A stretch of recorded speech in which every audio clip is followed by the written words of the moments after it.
Yeah.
Cap.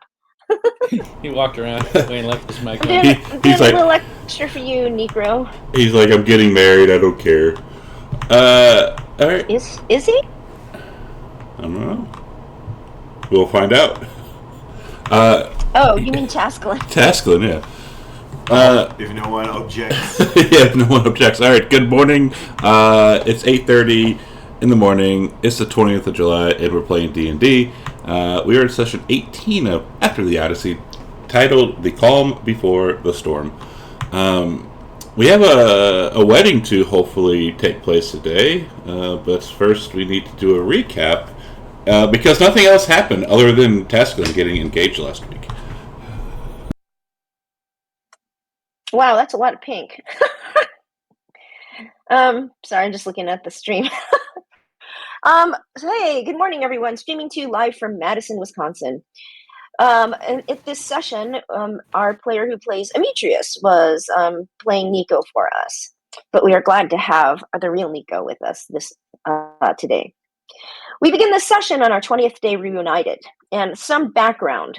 During our 7 years apart, when Ametrius was a warlord, the Centaurs and the Aresians had a border dispute. It eventually led to a temporary treaty, but Ametrius became known and hated by the Aresians. Also, during those 7 years, Arcadia asked to bring an Amazon companion to train in Aresia. Her request was granted, and besides the training, it was in the Hanging Gardens there that she proposed to her companion, now her mate, Diana. And as we begin, Corbin realizes that he is large despite not having activated his giant's might. He tries to grow even larger, but nothing happens. He can't undo it either, so he is permanently large. And the monster, which is called the Not a Balrog, it is a fire monster, but it is not a Balrog, has its back to us. The western half of the city is covered in fire or lava and is gone.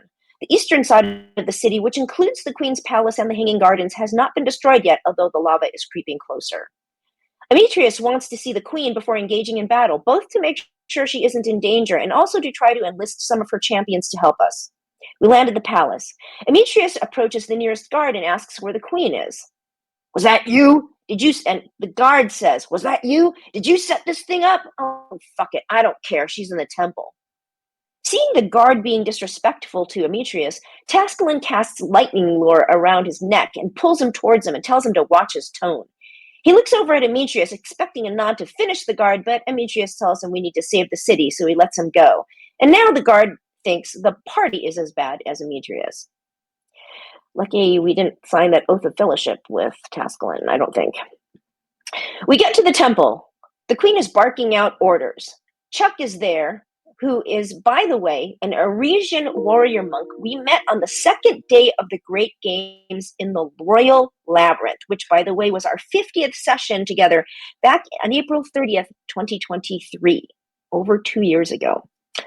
He has one leg and he's badly burned. He tells us the monster appeared about 2 hours ago and started casting lightning and comets and fire. Any troops sent against it do not come back. We hear something hit the ceiling of the temple, and some of the tiles start falling down. Demetrius goes to the queen, who is not happy to see her adversary. She supposes he wants some kind of reward for saving Arisia.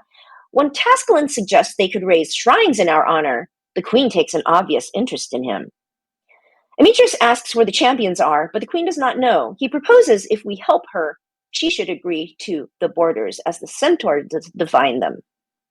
We hear a commotion from outside, and a nicely dressed gnome runs in. He clears his throat and apologizes to Corbin for being late before introducing him to the queen as Corbin the Mighty, first of his name, Slayer of the Shadows. Tascalin tries to zap him with shocking grasp, but he goes right around him. Again, Demetrius insists the land dispute be in favor of the centaurs, and the queen insists a betrothal to Tascalin is then required. Something else hits the ceiling. Demetrius threatens to leave if she doesn't agree, but then the queen asks if Arcadia would go with Demetrius after Arisia welcomed her to train. Arcadia says she would fight for Arisia and kneels before the queen. Demetrius tells her to get up as she is a god, but Arcadia says she is just showing respect to a ruler of the land. Weary of Demetrius and the queen negotiating, Tascalin agrees to the betrothal, saying, "What's a few decades? He will outlive the queen. She wants to bear his children." Demetrius and the queen shake hands. The border dispute is settled, and the party, Demetrius and his subjects, will be welcomed and respected there. Something else hits the ceiling, and a big chandelier hits Corbin right in the head, but he doesn't feel like he took any damage at all. As we head in the direction of the Not a Balrog, Nico suddenly flies down in a different direction to the river of lava that is approaching the city. He casts the tsunami spell, and it douses much of the lava, but there are casualties. Massive amounts of mist and steam arise, which catches the attention of the Not a Balrog, and we enter into battle. During our 6 rounds of battle, the Not a Balrog is difficult to hit.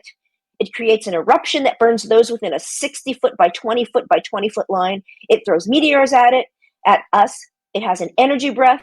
It casts thunderbolts. It creates Charybdis, which is a damaging storm. It body slams us, and it hits us with its tail and claws. When it bites, it can swallow its victim, who takes damage from its stomach acid. And it chooses to resist us, not 3, for those of you who are D&D rules people, but 4 times. It takes Demetrius down in 1 round, but Nico plays his reliable role as superhero healer. Or superhero, too, by that way, for that matter. Demetrius invokes his invincible conqueror power, which gives him resistance to all damage, a critical on a 19 and an extra attack, but that doesn't protect him from being swallowed. Nico, who is now in the form of a fire elemental, flies into the Not a Balrog's mouth and finds Demetrius in its stomach. He casts freedom of movement on him, which allows him to escape. The Balrog takes Aziz down twice, but Nico heals him. Corbin grabbles it, but is eventually swallowed. And thanks to depending on your perspective, a hero in the chat crit from Caesar, the Balrog bites and eventually swallows Tascalin, to which the player playing Demetrius says, "This guy is having God for lunch." And I respond, "Is that called a hero sandwich?"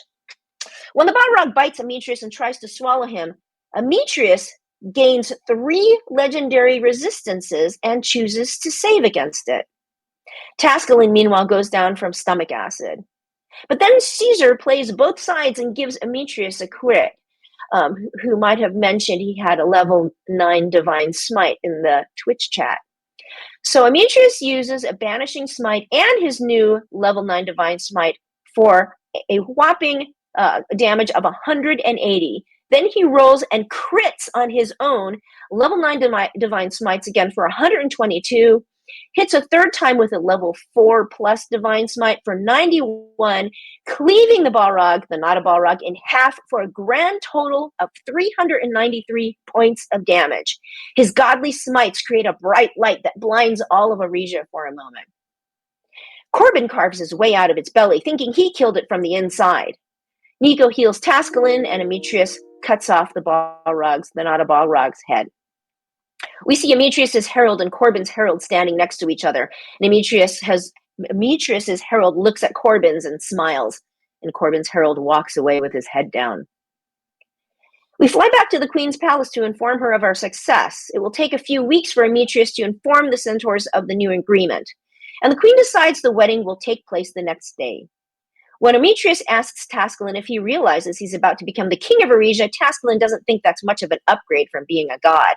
He will leave the responsibilities in the hands of the Queen.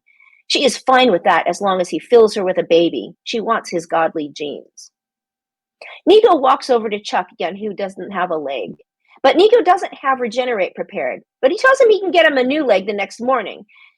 But as Nico walks away, Tascalon glances at the leg, the missing leg actually. He snaps his finger, casts Regenerate with a wish spell, and Chuck looks at his new leg and drops down on his knees in front of Tascalon, thanking him, calling him my god, and asking his name. Tascalon tells him it is Tascalon the Dragon Lord. When Chuck says he is his future king, Tascalon says Chuck is his future subject and should know his place. Nico raises his eyebrow and gives Tascalon a dirty look. He's going to remember this. At this point, the party notices Arcadia is gone. Amitrius can't find her with his divine sense, so he asks Nico if he can find her. Nico turns into an inconspicuous local Eresian bird and goes in search of her. Amitrius tends to Astrea and prepares to sleep. Tascalon starts planning the wedding and tries to convince his new bride to build a temple in his honor as a wedding gift. Corbin hits himself on the head with various objects and finds he is indeed immune to physical damage now. Arcadia has gone to the Hanging Gardens. She falls to her knees and starts sobbing in the place she proposed to Diana. She takes some of the earth and puts it in a vial. Nico lands on a branch nearby. After a few moments, Arcadia senses someone coming up from behind her, but in her state doesn't even bother looking. It is Jocasta, her teacher, and the guide who led the party to Narcissus. And a reminder that Narcissus was the dragon. We went in search for him at the very beginning after being reunited.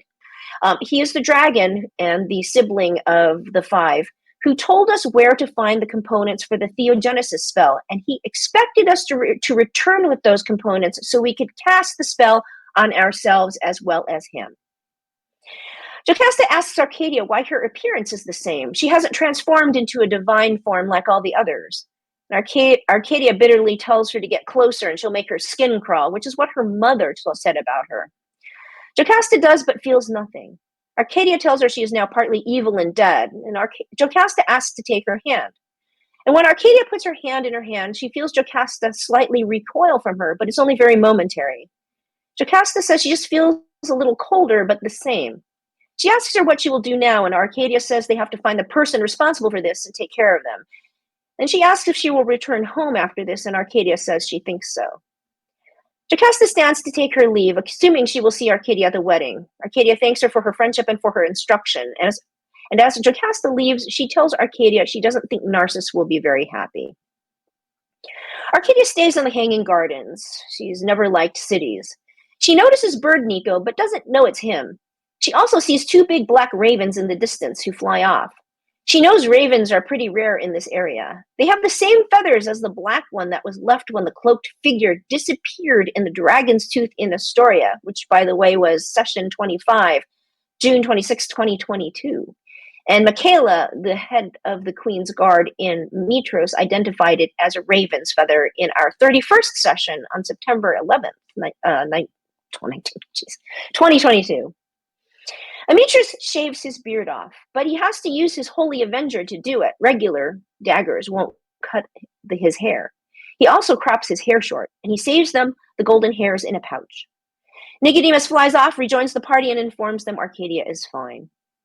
As we lie down for our long rest, we hear beneath the ground rumblings, like something is in the earth and is pissed off. It feels like an earthquake. Amitrius and Corbin ignore it, wanting to sleep, but Arcadia casts Commune with Nature and determines there is a celestial underground that is pissed off. She is pretty sure it is Narcissus. Arcadia prays to Amitrius because she remembers she was able to communicate with him that way on Themis, but when she does that, she doesn't feel like she's getting a connection, like his consciousness is not actually in his body. It's odd. She prays to Nico, telling him what she has found out and that she wonders if maybe Gravik is visiting Narcissus. he has never experienced being prayed to before, Nico is confused and speaks aloud back to her, which she cannot hear because he's not praying back to her. Nico then tries to wake Corbin, who doesn't even feel him nudge him. He then goes to Demetrius. Demetrius seems to be standing up straight with his eyes open, yet he is not conscious. His white eyes do not glow. Nico shakes and slaps him, but it seems like he is somewhere else, like something's happening to him. So Nico goes to the Hanging Gardens. He and Arcadia decide to investigate on their own and head to the tunnel that leads to Narcissus. While there, Nico tells Arcadia he thinks he can help her with her undead condition. He tells her there's an ancient druid spell that can bring life to any creature that has been deceased, and even if that doesn't work, there's another spell that will let him grow her an entirely new body to inhabit, a living one. She thinks maybe after they take care of everything, she'll think about it. When they step into the tunnel, the earthquakes stop. Arcadia thinks it's a trap, and it takes some convincing from Nico to proceed. He turns into a mouse and hides in her pocket. They travel down about a half mile, during which time he casts freedom of movement and pass on her and pass without trace. We come upon the cave opening, and Arcadia hears a language she doesn't understand, but after putting on her helm of comprehending languages, she hears, "They're coming, they're coming, they're coming. Those bastards, they did this, they're coming." Arcadia peeks around the corner and sees all of the mirrors that we had first seen in that cave are broken. Narcissus is pacing back and forth. "They're coming, they're coming. Those bastards, they're coming. Finally, finally, they're coming." And then, as they contemplate leaving, since he doesn't seem to be a threat, "Oh, you can come in. You don't have to hide. I know you're there." Arcadia steps out. Nico remains hidden in her pocket, but Narcissus knows the dwarf is with her, so Nico assumes his true form. "I thought we had an agreement that you were going to bring the items to me so we can cast the spell together." Arcadia explains that we had to take care of some business before we got back. "Yet you cast it on yourselves?" "Time was of the essence. We had to defeat Titans, and I think without that it would have been difficult. We would have lost 3 other cities as well as your own." And at this, Narcissus starts to laugh. And as he laughs, we see him start to shrink.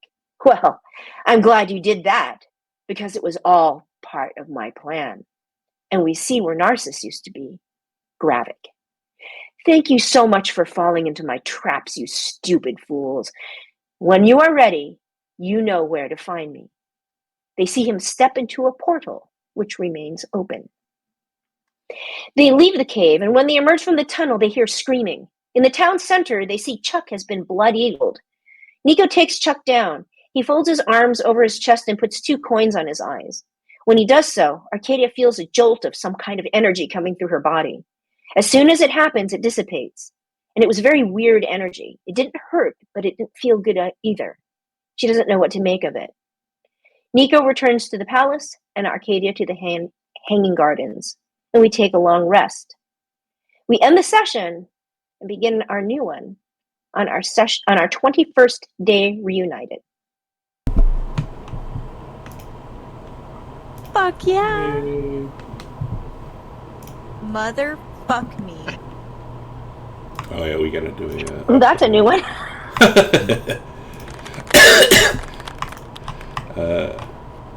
We also got this one. I think you've heard that one. Oh, this one was great. Fuck my big T-Rex dick. Welcome to Robin.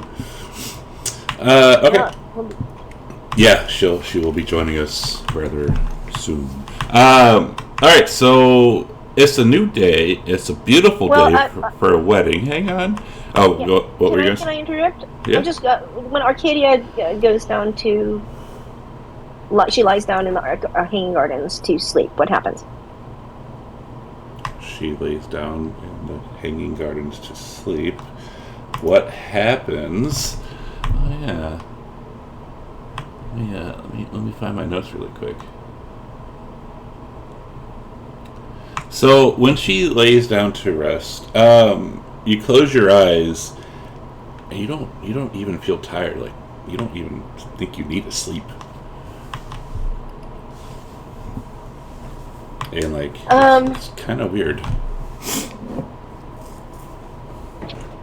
She was looking forward to escaping from her thoughts, and this doesn't make her happy. So she tries to meditate to see if that helps her sleep. And part of meditation involves controlling her breath. So as you start, like, you get into like that mindset, like, because now you're actively thinking about breathing, right? Because we do that normally, we don't even think about it. You start to try and control your breath, and you realize you don't even need to breathe.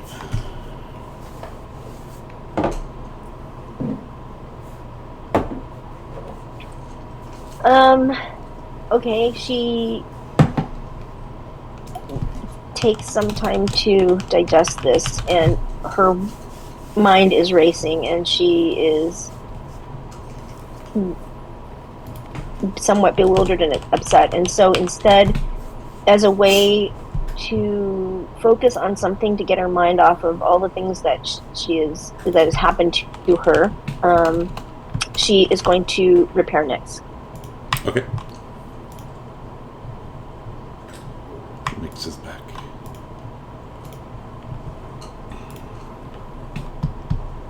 And give me, like, you're not kind of, like, I'm assuming kind of in your right mind, so give me a perception with disadvantage. Okay, hold on for that.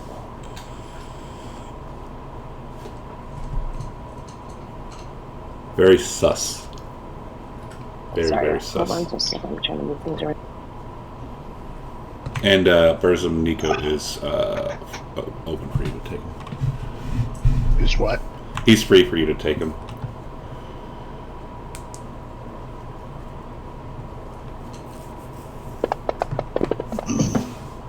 Cool. So as you're kind of laying there, like, you start to, like, meditate, and you realize you can't meditate, and you kind of start looking around this field that you're in. You notice, like, the grass. I'm assuming you're sitting in the grass. Yes, she was sitting under her tree. You notice the area, like, within, like, 2 or 3 feet of you. The grass is actually dead. Ooh.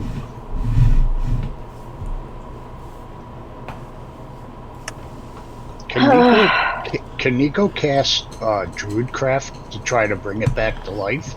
Nico is not there. Oh, he's not there? Okay, never mind. You're in the path. That's a sacred area to her, so she will move away and try to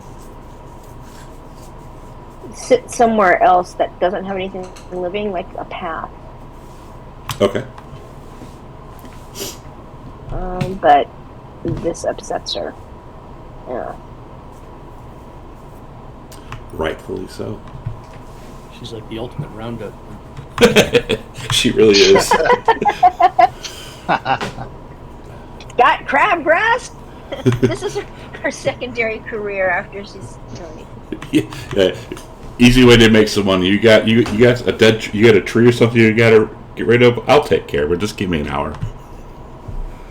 Yeah. Yeah. Other than that, the evening would pass uneventfully.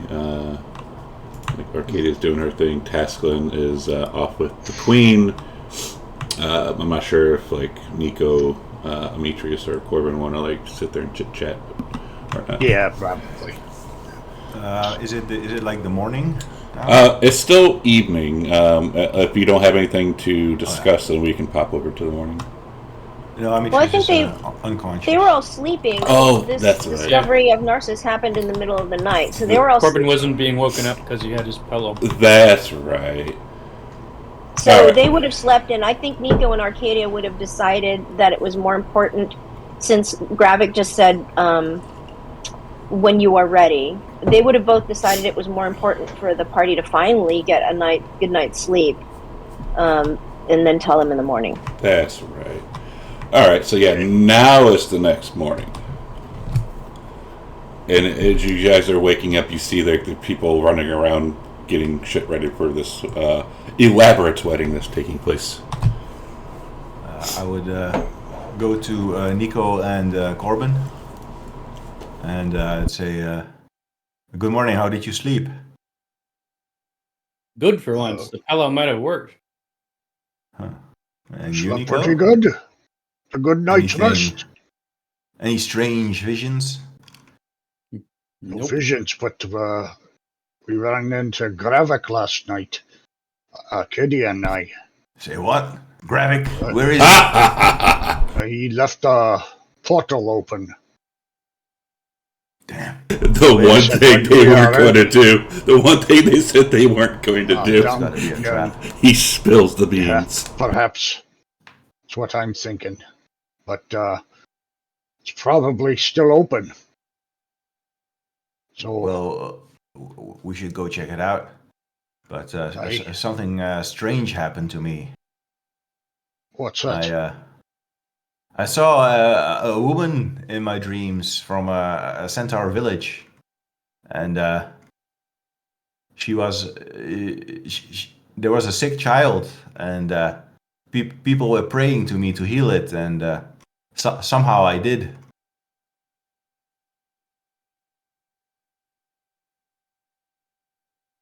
That is strange. You're not a healer.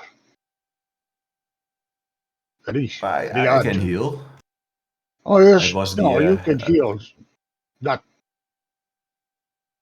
it's there's more to this god thing. I heard whispers from the beyond, from the realm of the gods, but I did not know what they mean.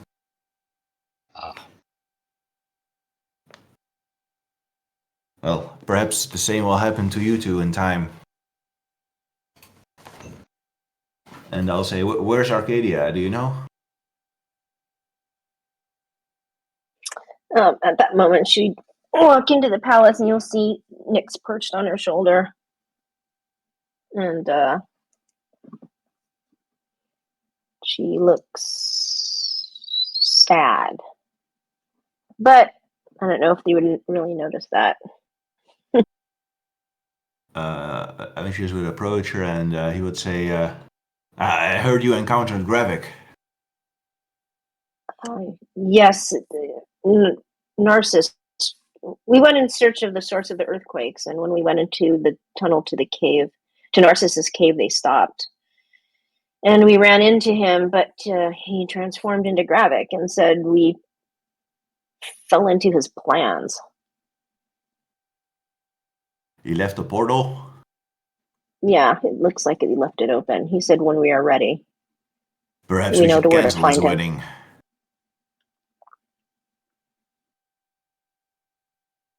This is Well, I need to quite get some important. bolts. Well, I need to replenish some stuff. I need more bolts. I need to ask if there are any in the royal store. Well, I suppose him leaving a portal that could lead anywhere. It may even drop us into a volcano. Yeah, I wonder if she can give us any diamonds, since we're short of those. You're right. I need to speak to you in private for a moment. Okay. And you'll lead her to his chambers. And he will say to her, are you planning to attend this wedding? I'd rather not, but I suppose I should. Very well. I would glad to have you there to... Jesus you never know what this Christ. might It's true. do. I'll say... What's up, Spin? Thank you. Besides, Arcadia, you have to remind yourself Thank you, that, sir. that you're a powerful How are you god doing? now. You can't just We must Spin. kneel in front of mortals. Your days as an Amazon, those are over. I will show respect to the leaders. You can perhaps the show lands. respect by bowing or something. Old habits die hard, Demetrius. This just happened to me less than a day You ago. did. I was like half asleep Right. too. I shouldn't whine to you. But there was one final thing. Do you remember that I once told you about that dream I had, that ancient memory from the stallion? About the Amazons and the centaur? Yes, Otrera. What's the dog doing? Do you think there might be some truth to that? I don't know. I suppose so. You, what would you think about a Centaur Amazon? Centaur Amazon? That's right. I suppose. I mean, there are Amazons in Metros, so and the steps aren't far away from that. So if they found someone they were drawn to, or if they wanted to during the mating season, they needed a child. I Would that suppose that would bother you? happen. No, why? I mean, You none of my see, business. he's acting a bit suspicious. It's not no specific reason, and you can detect that he's hiding something.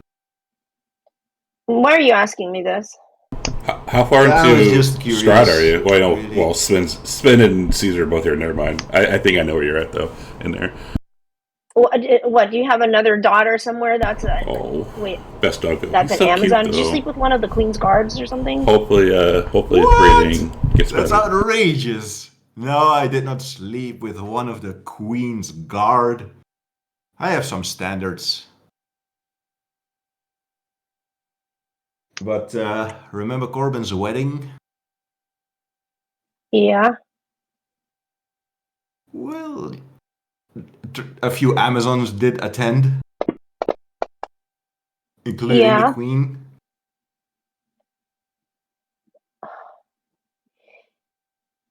Did you seduce the Queen? Well, to be honest, I don't even remember much of that night. But I was quite drunk, but well, it turns out that I have a daughter with the Queen now. What? How did you? How long have you known this? About half a day. Is She that asked why me she not to wanted tell to you, talk to but you? yes. So She asked me not to obviously, tell you, but I told her that you could be trusted.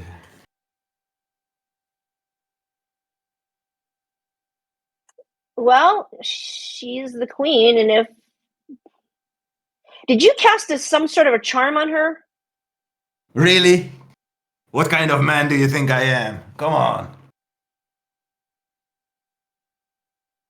Like I Sus. said, I don't remember much of that night. I was drunk. Well, you were two adults, and the Queen has a daughter. I hope it's not a problem.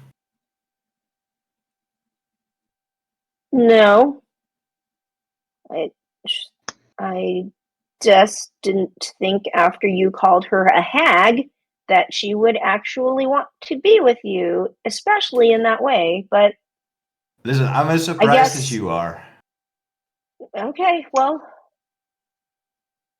then I respect her wishes. Very well. So what is she like? Well, she's a very good shot with a bow. And she seems very well raised. She reminds me a little bit of you, actually. I think you would like her. Okay, I smiles a little at that. Well, congratulations, I guess. 7 years later, or Yes, I was as surprised as you. To be fair, I wonder if she really gives a damn about me. I think she might have just used me to make a child. well, that is the Amazon way. She could have written a But damn letter. well, I guess I don't know. I mean, she might have. I don't know. I can't. I can't know what the Queen was thinking. Did you write a letter to Valis during the 7 years? I mean, we all Wow. get busy with things. Uh, you're right. And what do you think about this graphic business? I don't know what this Do you- plan of his is. I mean, that sounds stupid for him to, like, he purposely lets us get stronger and becomes gods just to fight him. I mean, that seems really stupid. It makes me wonder, there's got to be something else. Indeed, I thought this must be a trap. We jump in there and we're like surrounded by 1,000 of his minions or something. Yes, I think we should be as prepared as possible. And definitely I find would- some way to scout what's on the other side of that portal. I might be able to do that. I'm not sure. Excellent. A new power of yours? Something when Kentamin blessed me on Themis. It's or maybe I hold on, as a player, she might have gotten this even earlier. Actually, she got this spell Sus. earlier. And she explains that she can basically create a double of herself and see it through its eyes and hear through its ears, but I would be not, but I would not be aware of myself. And That would maybe be I very can useful. send it through the portal. That's a good idea. We can try that. And how are you holding up with all these, with being a god? It's only been half a day for you, I believe. Have you noticed anything different? Nothing than what you already told me. Nothing more than what you already told me. Well, for whatever it's worth, I don't think you have the capability to become evil or be evil. So whatever is going on, I'm sure we can find some way to resolve it.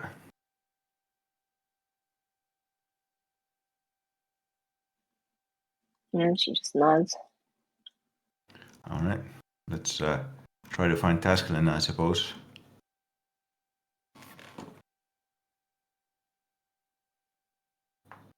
And he will leave the room. I think Tasklin said you heard him sneezing from down the hall. Yeah, I saw that. So random. It was like, achoo! Like, okay. That's a trope that when someone's talking shit about you somewhere, you. Oh, really? Oh, thank you. So yeah, I guess we try to find Taskelin. Okay. You wander around the castle. You don't see him. You see guards and like servants kind of running a boot, but you don't see Tasklin. I will ask one of the servants if they have seen Taskelin. He's getting fitted for his dress or tux. What I think you call it a tux. No, it's right gaudy Asian like robes for like wedding robes. Why would you wear clothes to a wedding? That makes no sense. And Amicia says that completely serious.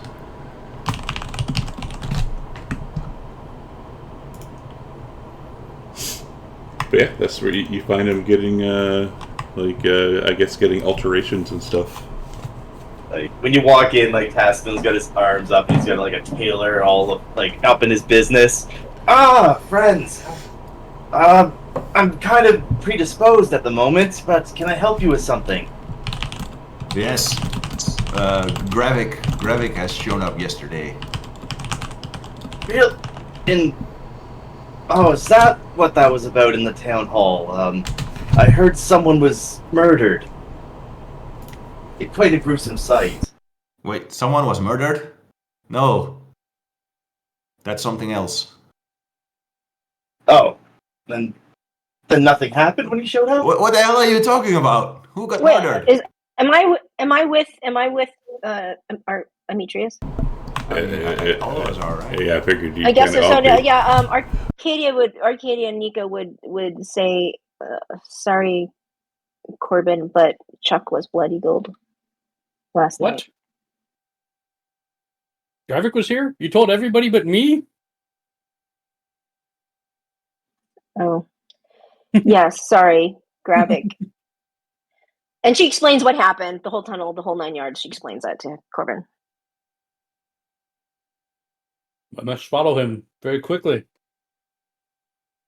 Well, it was That portal very is nice of correct. him to give us the come at our leisure, so we'll be able to finish my wedding, and then we can go deal with that on necessary business. Not Sure so you don't want to fast, delay it? Askelin. What did you say, Corbin? So I asked him if he was sure he didn't want to delay his wedding. I think we need to try to get some supplies. I need to replenish my bolts, and I would like to know if the queen would be willing to, if she has any diamonds in her inventory, as both Nico and I used them for our greater restoration. Indeed. Once I'm king, I'm sure I'll be able to provide us with as much resources as we need to finish this fight. We need to get into the vaults of Arisia. Well, then let's get you married right away. Well, we can wait a little while, and no need to rush. You had said yourself, Gravik said, to come when we're ready. So, who's doing the ceremony?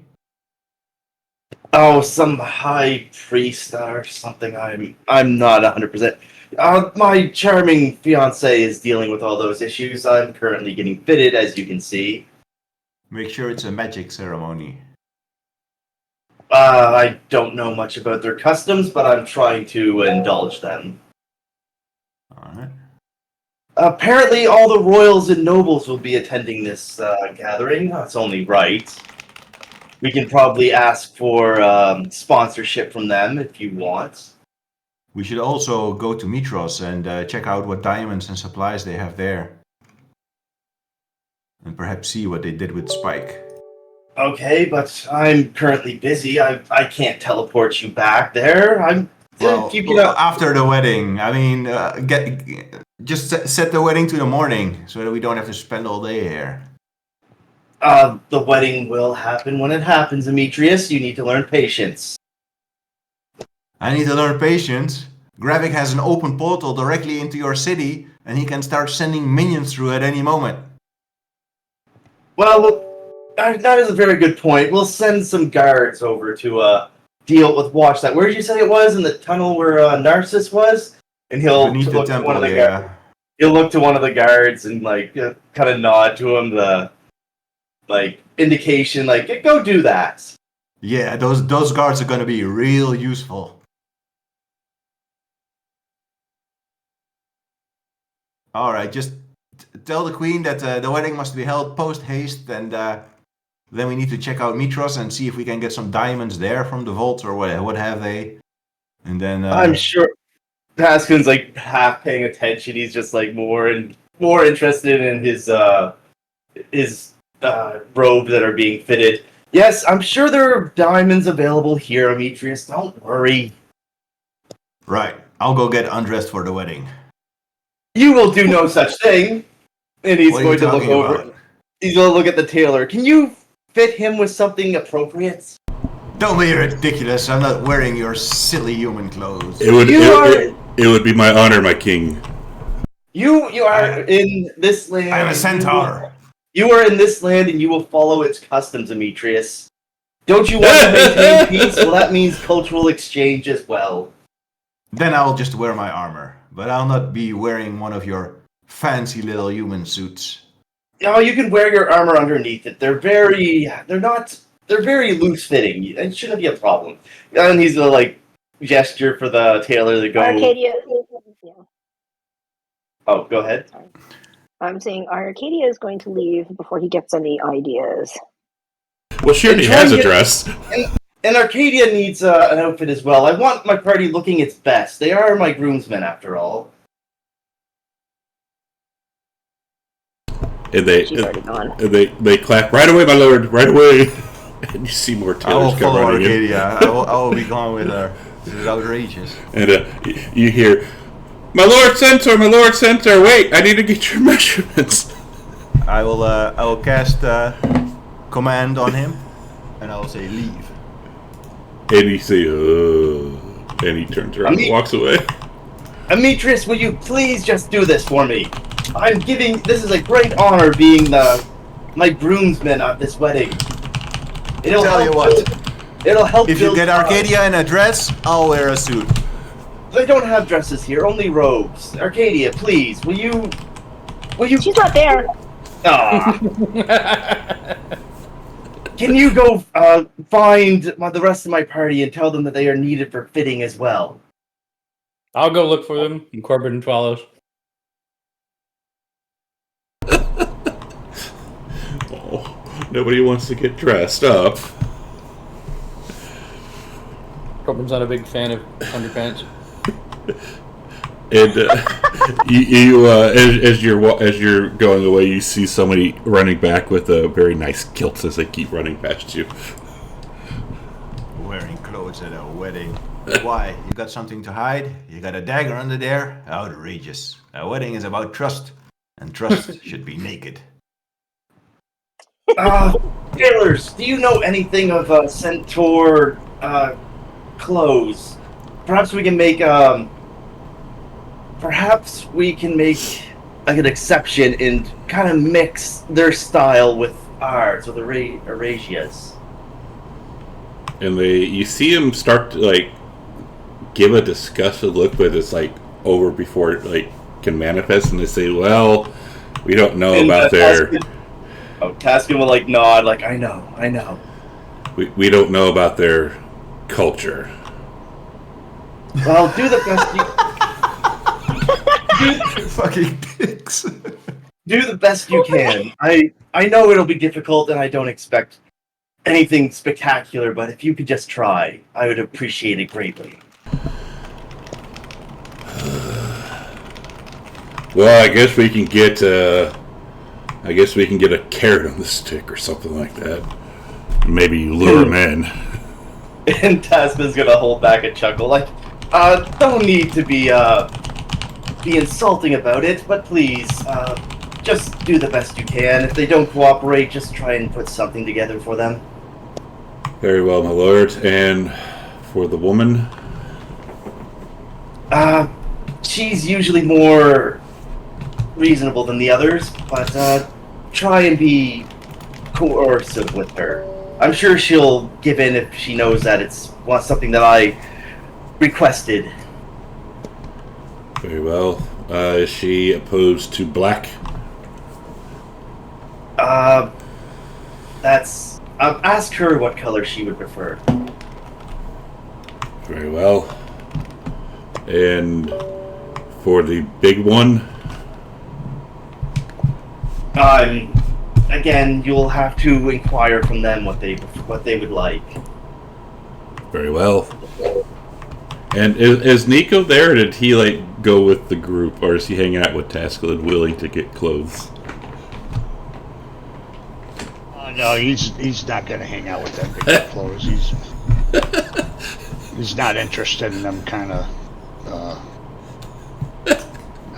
Taskelin is going to send an army of tailors after them to pester the hell out of them, and even just try to like take their measurements whenever they can.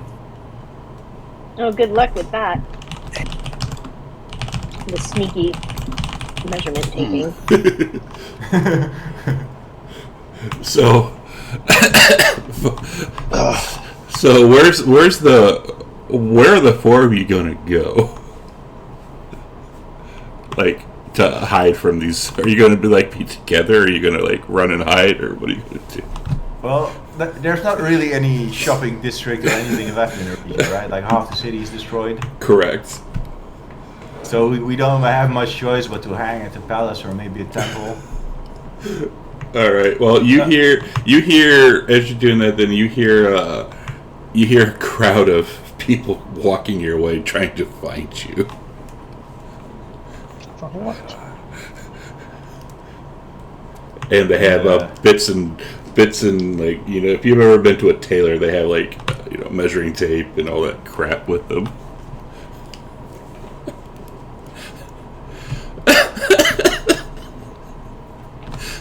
Well, when you start throwing clothes at Demetrius, he will eventually get so annoyed he will just take a single Arisian cloak and he'll just drape it around his chest like a toga, I guess. And he'll be like, "That's all you're getting out of me." and he will threaten with violence anyone that bothers him further. Very well, my golden lord. Yeah, Nico's not taking off his robe. Fair enough. He likes it. It covers his hide armor, but it's still a nice robe he plans on wearing to the wedding. Fair enough. And they look at Corbin and you see him holding up a kilt that's 2 sizes too small for you, and they say, "Would you like to wear this, my lord?" No, thank you. We can alter it so we can make it any color you want. It needs to be much larger. And you hear a murmur just to the other one. Yeah, he's compensating for something. I'll put it on and I'll do the big guy in It's like a a small tiny coat. mini skirt on him, Yeah. like it's like a go-go girl or something. Fat guy in a little coat. Yeah, I'll put it on and then I'll bend over and rip it in half. And they look at Arcadia and they say, and for you, lady, we can make something that's very black. It would be. Why the fuck would I wear black to a wedding? It's a black tie event, ma'am. Why the fuck would I wear black to a wedding? And you see him like kind of grow pale, and that's the culture. The people coming, they all wear black. And you see they are visibly kind of shaking when you're getting onto them like that. Well, and you can see that something about that proposal, like she's overreacting, and she takes a breath, which is not really a breath, and that seems to upset her. She like breathes in and then kind of. They wouldn't know this, but still she counts. says, what is it? It's a kind of. It's a dress, but we can alter it to something else to your liking. No dress. Um. You have to fit it over my armor.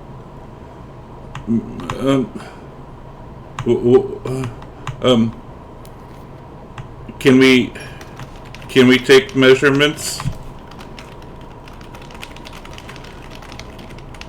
Yes, let's see what happens when you get near me. And she kind of smiles, and it's not a nice smile. This is not like her. Ooh.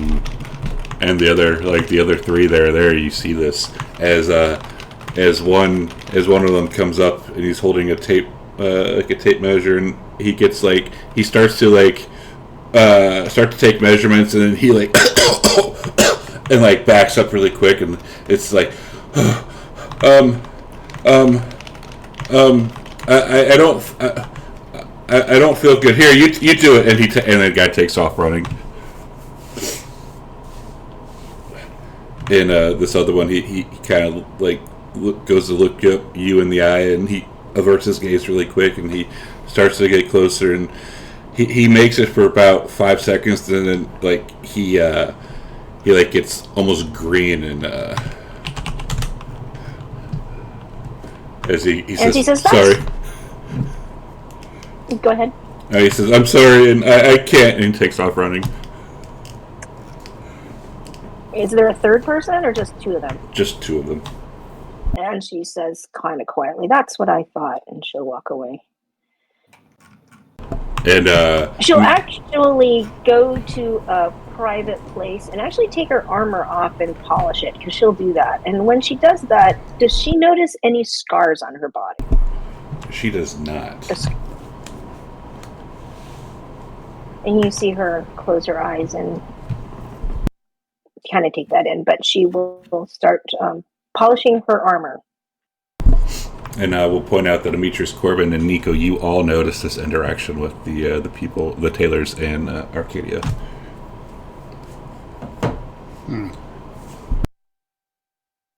Very sus. Finally snapped. And the tailors, Taskin, they come back to you and they are visibly like white and shaking. And he says, one of them says, "I'm sorry, my lord. We got Ametrius grabbed one of the cloaks, but the others refused.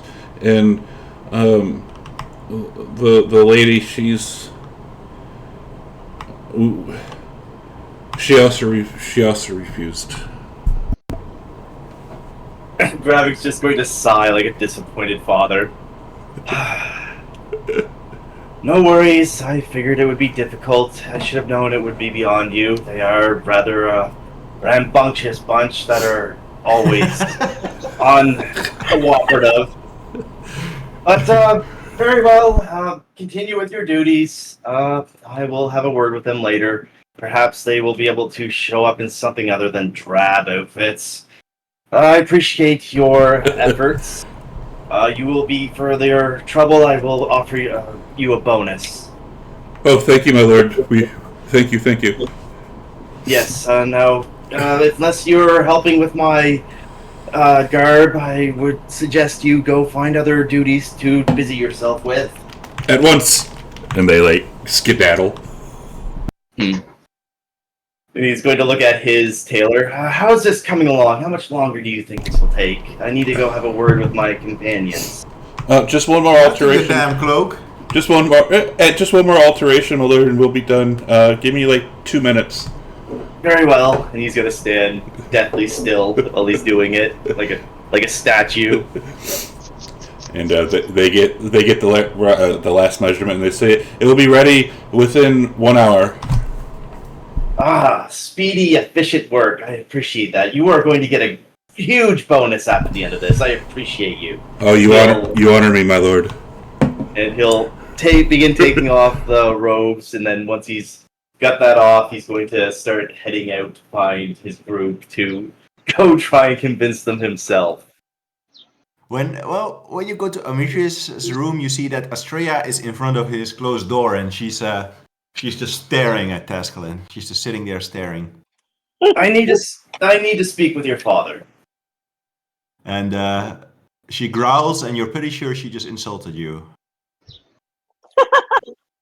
If she's speaking Draconic, you'd understand it. No, she's just like. Oh, okay. What? How did that sound? It sounds vaguely Klingon. It does. Yeah. That's what I was thinking. It's just a growl. She's just like a half spit, half growl. Astrea, please move aside. I just wish to have a word with your father. She extends a claw and turns it around, showing her palm to you. You want gold, I see. Not this time. I'm not paying you just to speak with Ametrius. Then she closes her eyes and she tilts up her chin. Do not make What a cheeky dragon. force you to get out of the way, Astrea. And she will get on all fours and she will pull back her lip and bare her teeth, and like little drops of acid leak onto the ground.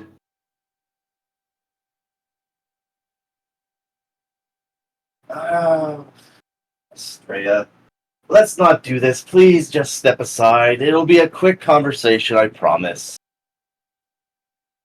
And she sits down again and roll a persuasion check, DC 50. 50? 15. Oh, 15. Okay, Hey, so just she... 50. Hey, what do you think? He's one of Ongorgio's monsters? Yeah. Right? Since he's a dragon, Got since he's Reaper? a dragon, I get advantage on the roll. Alright. Nice. Come on, make it. Let me just... I need to need to unlock a bunch of shit here. There we go. You smell. What do you mean you smell smoke? Okay, whatever. Advanced, persuasion.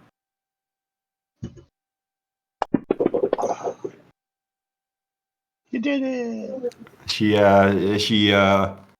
Looks at you a little hesitantly, and then she will step How'd aside. I don't Rabbit will I nod don't take to that her as getting appreciatively burned. and walk up to the door and gently knock on it.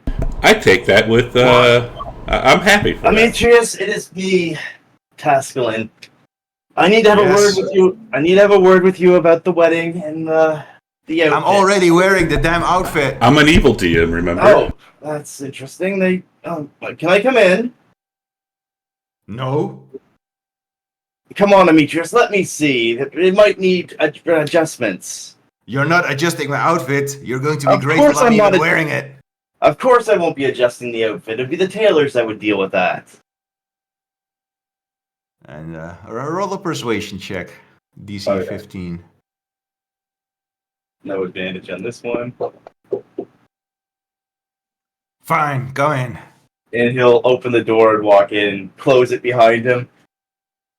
And you see that Demetrius is wearing the black piece of cloth around his shoulder and his chest, like a toga.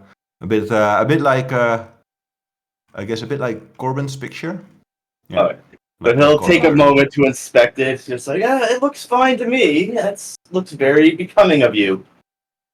Very well. And you notice that he is, in fact, nude for the rest of him, only wearing that and his belt. Guess we can't do anything about that. I don't think we've invented centaur pants yet. But Did you say centaur pants? He did say centaur pants. This reminds me of the first session with Steve. Yep. Pants! Trying to get a centaur to wear pants is a death sentence. But he looks like Tasca looks like he's about to make a suggestion, but then wisely closes his mouth.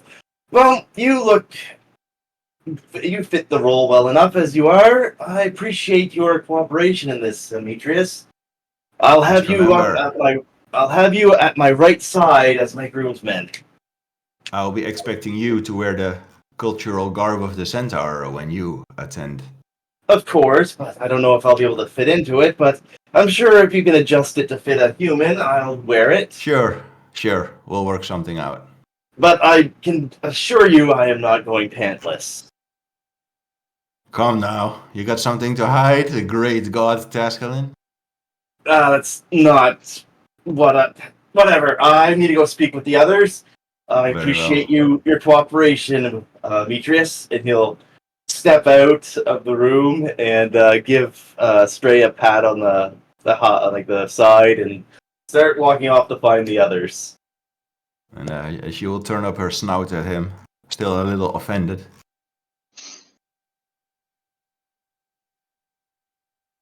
So he'll task him to go look for the others. Who are you going for next? Whoever he runs across first.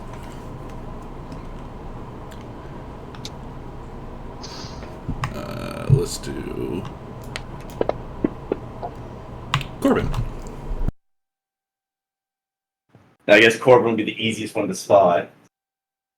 Just trying to find a chair you can sit in. Yeah. He'll walk up to Corbin. Corbin, I heard you gave the tailors some difficulty. No, I put on the clothes. They were just too small. Yes, but could you let them measure you so they can prepare something appropriate for your girth? They should already know how big I am. Well, they need to have exact measurements, or it'll either be too loose or too tight, and we'll just have the same situation happen as what happened before.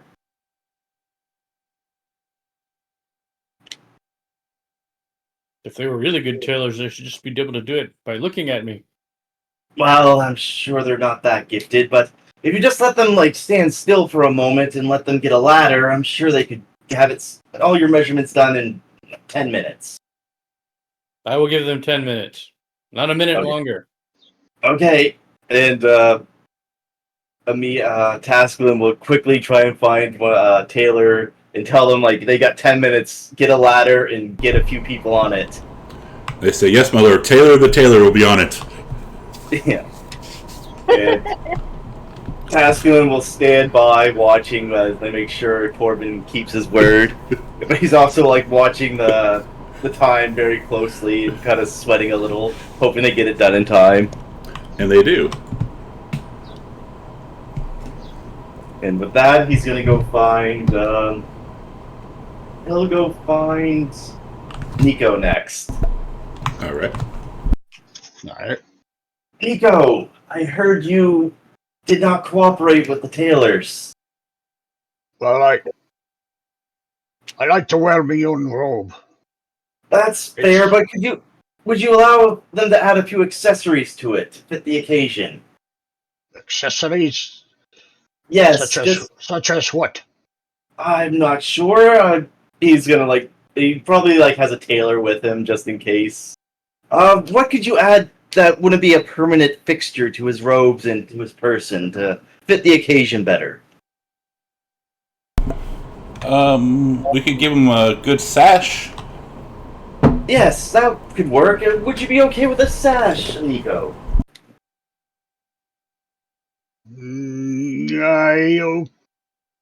Aye. As long as the colors match. I'm sure they would be able to find some fabric that would match your godly robes. Somehow I've always imagined druids as having very poor hygiene. Same. If there's one glass that's in tune with nature, never washes. Druids. I always picture druids as Radagast. like that. I don't have bird poop coming out of me either. No. But Taskin will look at the tailor to see if he can fit Nico with something appropriate that fits Nico's demands. It would be my honor, my lord. Tailor the tailors here. Good. Get to it. And now I must go find Arcadia. And he'll when you say that, one of the tailors say, my lord, can you... I don't mean to impose anything on you, but we don't feel safe around her. What do you mean you don't feel safe around her? She is very stable. She would not strike you for no reason. But keep your hands away from the chest and above the waist. When we got close to her, the other tailor, they got very sick. They got sick? Yes.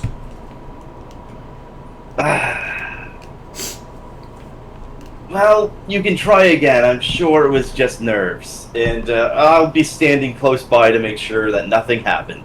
Just keep walking, ignoring their pleas. Roll a persuasion. Persuasion. You hear them kind of cry as they walk with you. Why are you crying? Whatever. And he's gonna go look for Arcadia. And you find her. She actually doesn't have her armor on. She is polishing it. Arcadia, a word? And she looks up and says, yes. I heard there was some difficulties on getting your measurements. Apparently the tailors are a little cowardly, I guess is the best word to describe it. They're free to take my measurements. Oh, very well. And would you mind standing still for perhaps 10 to 15 minutes? And she says, sure. And she has this weird smile on her face, and she stands up with her arms out. Okay, he's gonna gesture to her. Get to scary. it. That is very scary. Yeah. And it's a little Taskin's gonna think to himself, it's a little unnerving, but it's fine. Get to it, guys. And you see them, the two of them behind you, do paper, rock, scissors. And the one who loses puts their head down and starts walking towards Arcadia. And Taskin's just going to watch with his arms crossed expectingly. And as they get close, within within arm's length, you see him turn white and clutch their throat, and it seems like they're having difficulty breathing.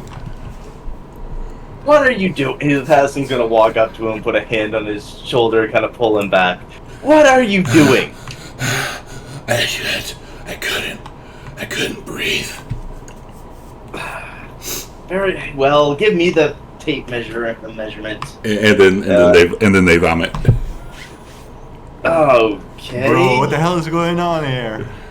Give me the tape, and he's going to like snatch it from him and find someone to clean that up. Arcadia, do you mind if I take your measurements? Feel free. And Taskin will approach her and start taking the measurements and calling them out to the tailors.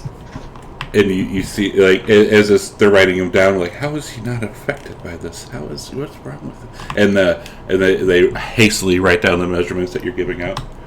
And once he gets all the measurements, should I do a roll to see if he even gets them right? If Tascon gets them right, yeah. Do let's see, skills.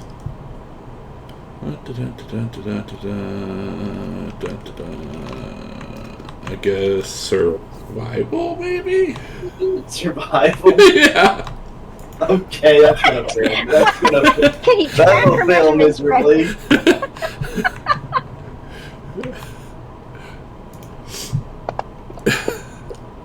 Yeah, no. Yeah, no. Oh boy. So they write down what you gave them.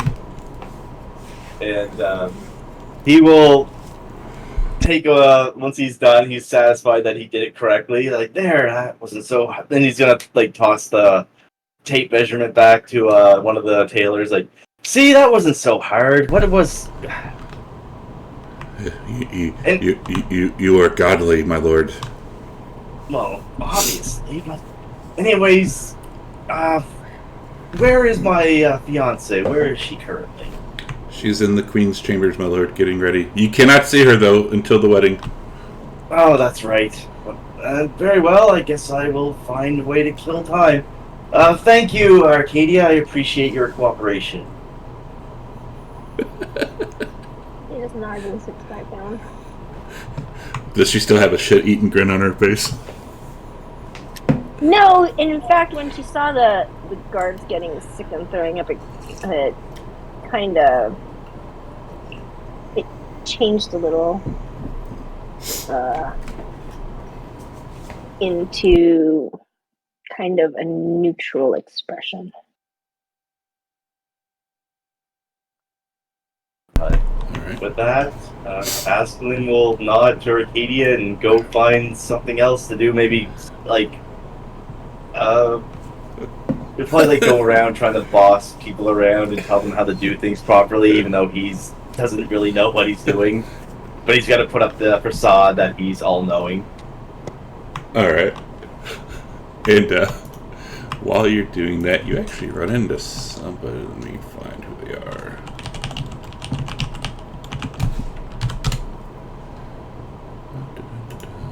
So you, as you're coming in, you see the guests are starting to arrive.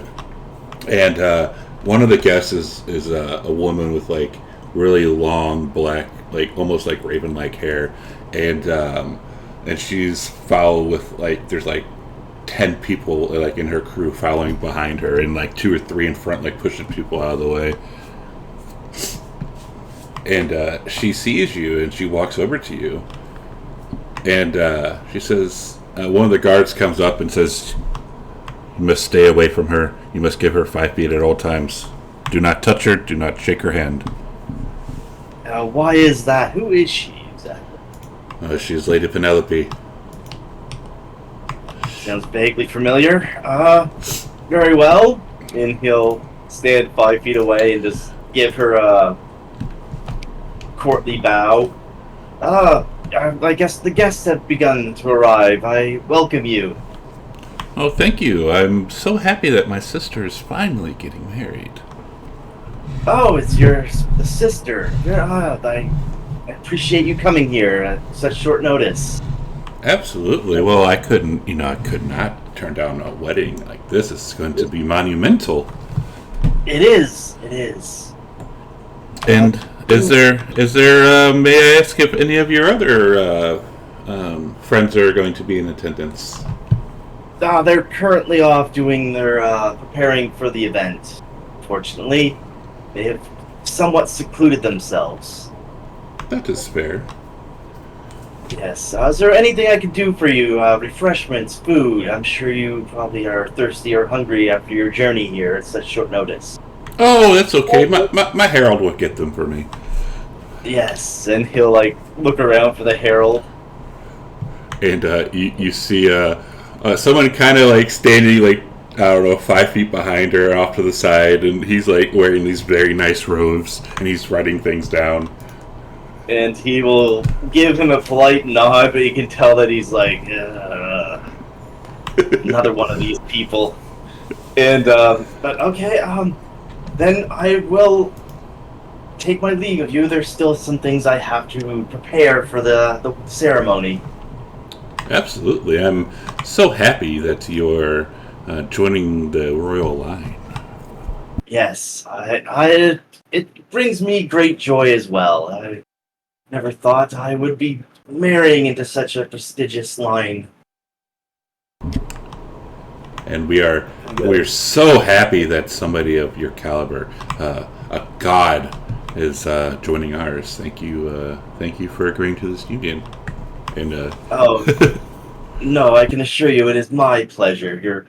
Your sister is a beauty, unlike any I've seen before. just don't break her heart. Of course not. I would never. Yeah, and he's gonna give her another bow as he turns and walks to start helping with the preparations. All right.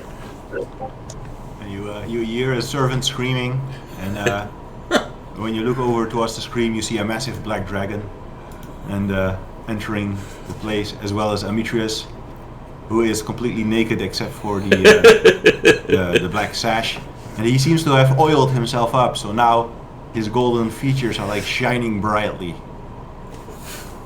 Taskin's gonna kind of like slightly like face palm, just like, oh my god.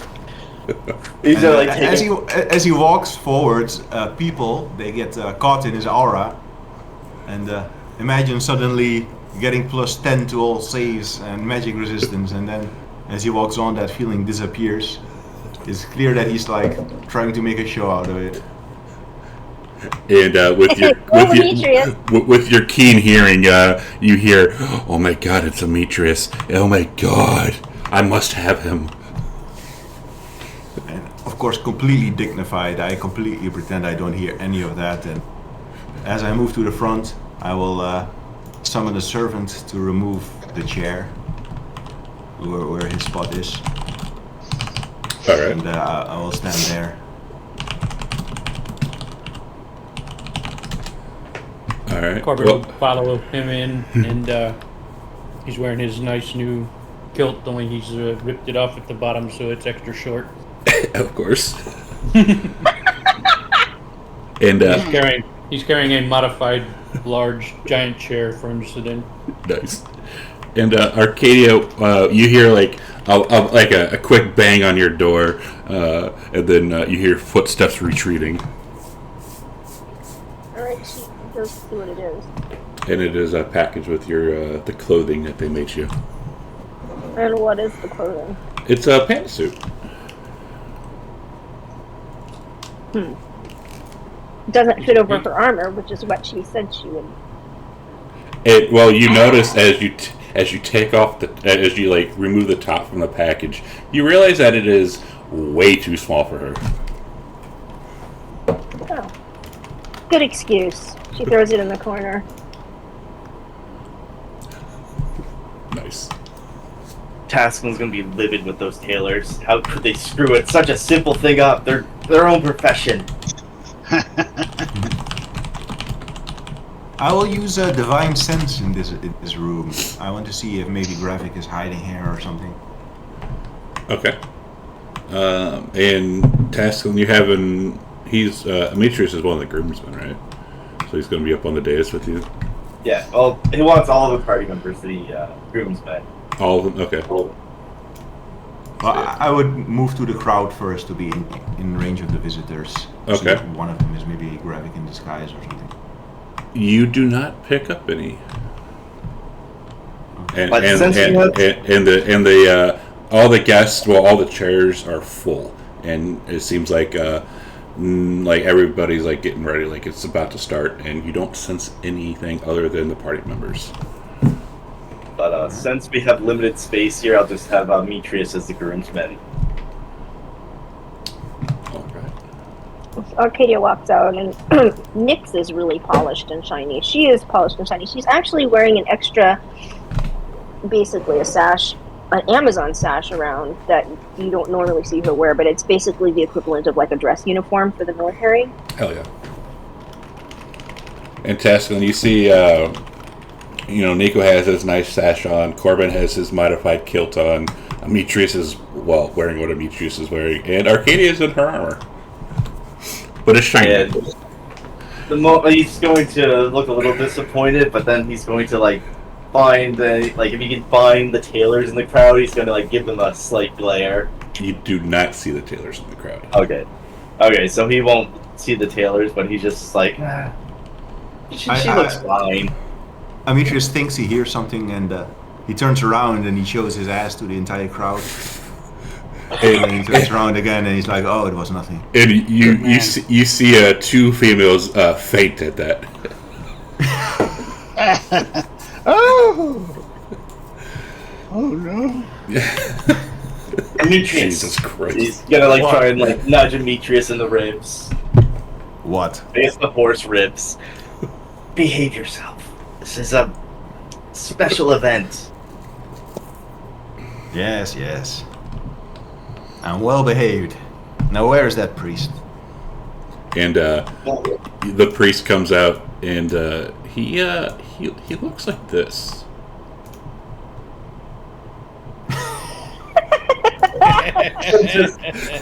just gonna sit a moment of just Now wait. just a blank stare for a quick moment, just completely taken off guard by this, but he quickly shakes his head and snaps back to it. But he's gonna he's going to give Helen a side eye, kind of this is your treat, okay. And as the queen comes down, all the music starts. She gets down to the altar, and the priest begins. Marriage. Marriage is what brings us together today. Marriage is that blessed arrangement, that dream within a dream. Queen Helen and God Tasklin have come here to make this treasured agreement in front of their family and friends, promising their commitment in this holy and magnificent peace together and each day forward. We would not be here today without love. Love, true love, between these two. True love will follow you forever. So treasure your love, Queen Helen and God Tasklin, always. Do you, Tasklin, take Queen Helen to be your lawfully wedded wife, to have and to hold, in sickness and in health, in good times and bad, committing yourself to love and long as both of you shall live? I do.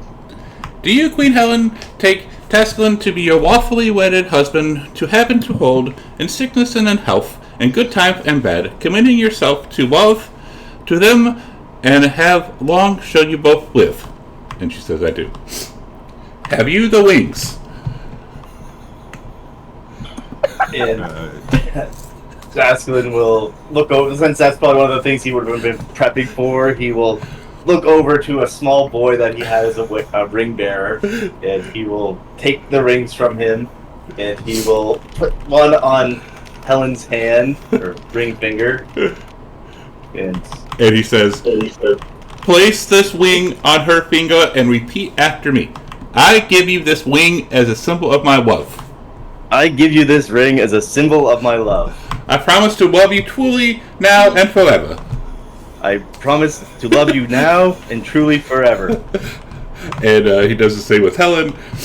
And afterward he said, wonderful, wonderful. With these promises and wings, you make your love queen. By the power invested in me by the state of Alicia and marriage mistresses, I now pronounce you married. You may kiss. And Tasklin will kiss her. And y'all see like her foot pop up. And the crowd cheers and blah blah blah. Yay. And now it's on to the reception. Yes. And the priest says, "Now there will be a reception in the hall immediately following."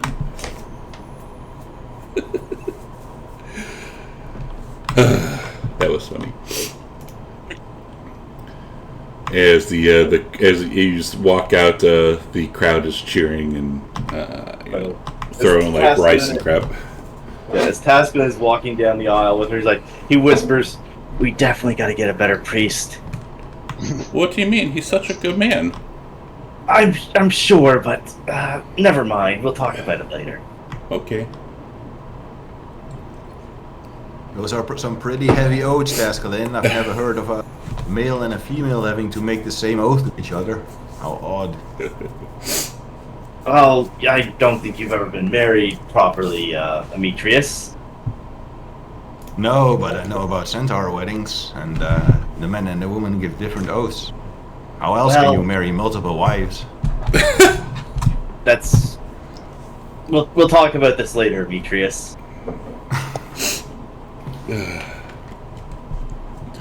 Alright, I will go to the food and a drink. Alright, and you see, we'll just use the same app, but you see Estrella's already over with the food, and Aziz is next to her, and they're like, obviously trying to hide that they're stealing food, but it's very badly hidden.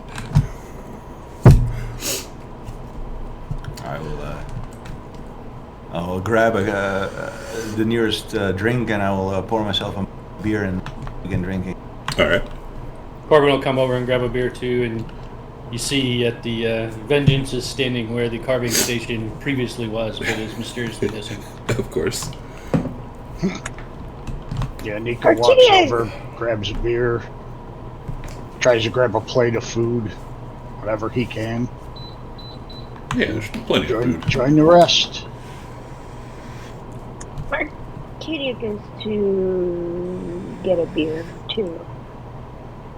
I'm honestly surprised it went so well.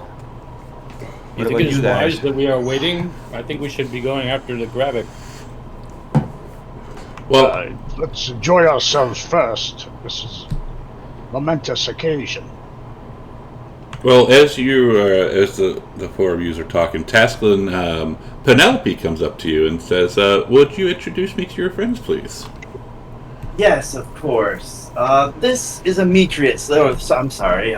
Let me start over. This is Lord Demetrius, god of the steppes, the divine stallion reborn, protector of Thalia, Ketamine's end, bane of Sidon and Theria, ruler of the centaurs, hero of the oracle, master of dragons, winner of the great game, survivor of the Amazons, captain of the Ultros, breaker of Praxis, tormentor of the Lotus Witch, slayer of Rehexia, liberator of the slaves, damnation of Helios, conqueror of the great labors, victorious over over 1,000 men, beheader of the traitor Argus, killer of Celia, greater gatherer of the divine artifacts, terror of the Taras, titan slayer, and defender of Eurasia.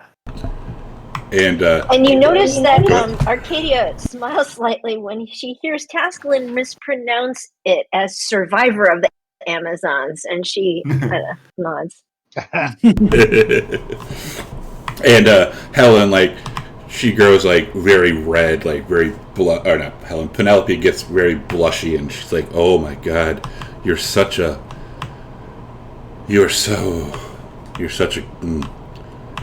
Oof. Nice to meet you too, princess. She is very tongue-tied.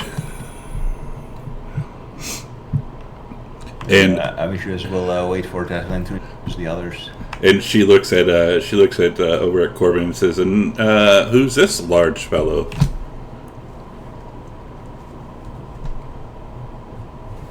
As she looks at that, as she looks at Task, yeah. Oh, it's second. That's not here. You did. I don't have that here right now. Oh, that's Corbin. wielder of Titan's Bane, and he's just like gestured towards Corbin. And you see as he says that, one of his herald comes up, and Slayer of Shadows, might I add, and looks over at Demetrius' herald and takes off running as he smiles. Yes, and Slayer of Shadows. Corbin will clear his throat and say, and blessed with enormous physical ability as he bends over. Yes, but I do believe, if my sources are correct, that you are married. Yes. Yes. You have good intelligence, princess. How sad. And then she'll look at Nicodemus. Well, I defeated. Jeez, what was her name? Demetria and her army as they took over the Old Wood and the Druid circle there. I defeated them and destroyed their army. Killed her and I'm resettling the Druid circle there.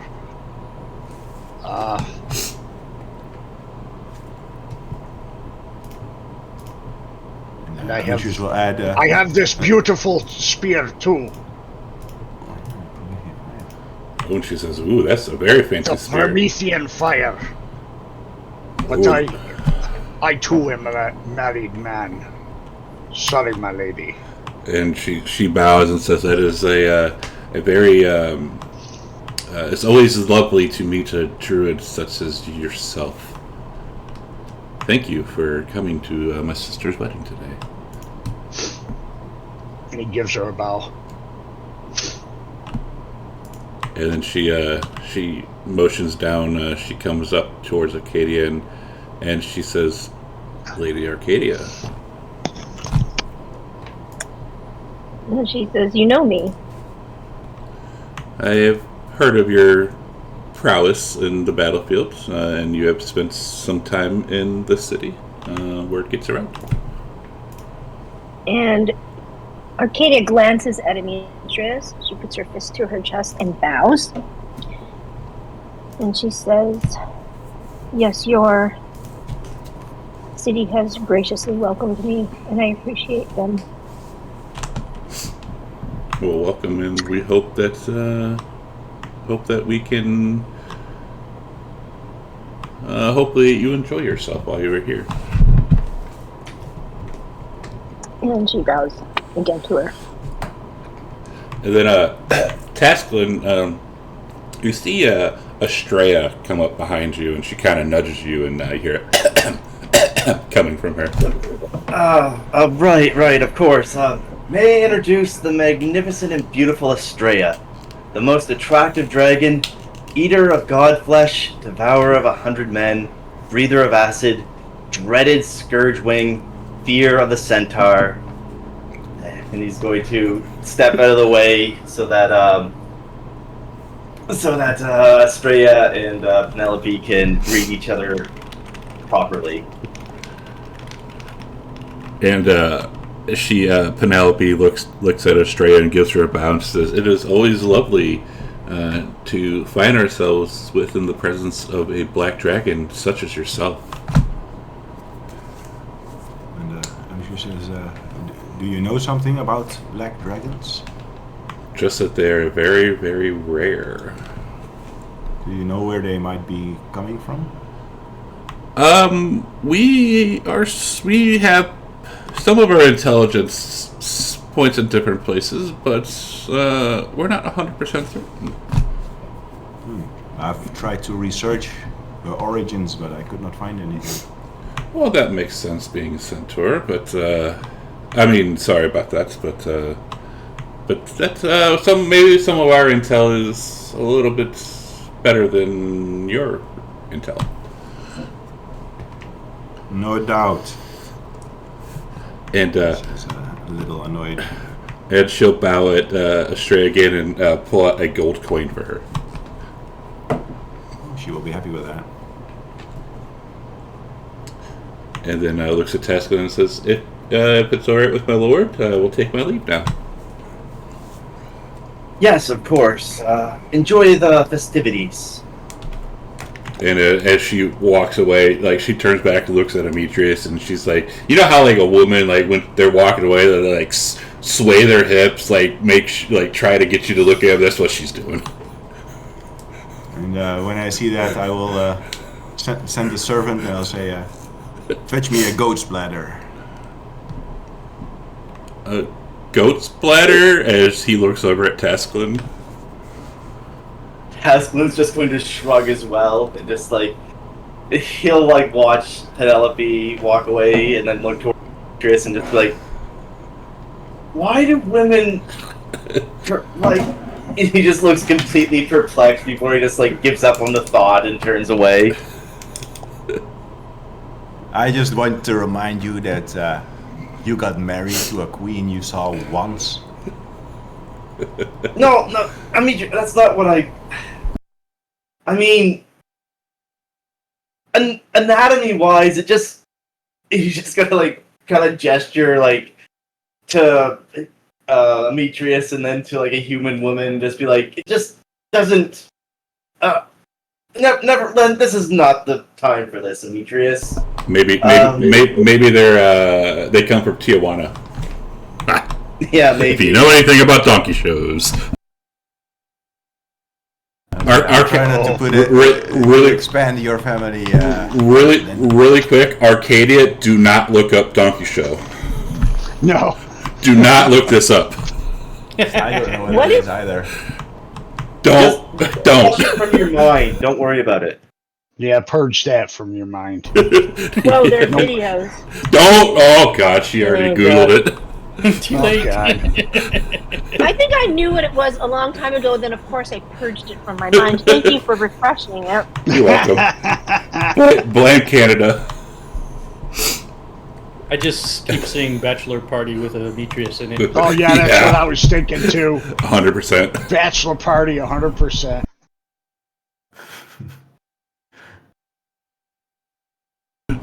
So anyways, moving on. Well, this wedding and reception's going off quite well. I'm actually honestly surprised. Me too. So Arcadia goes to. She's drinking beer and she's eating. She still enjoy it?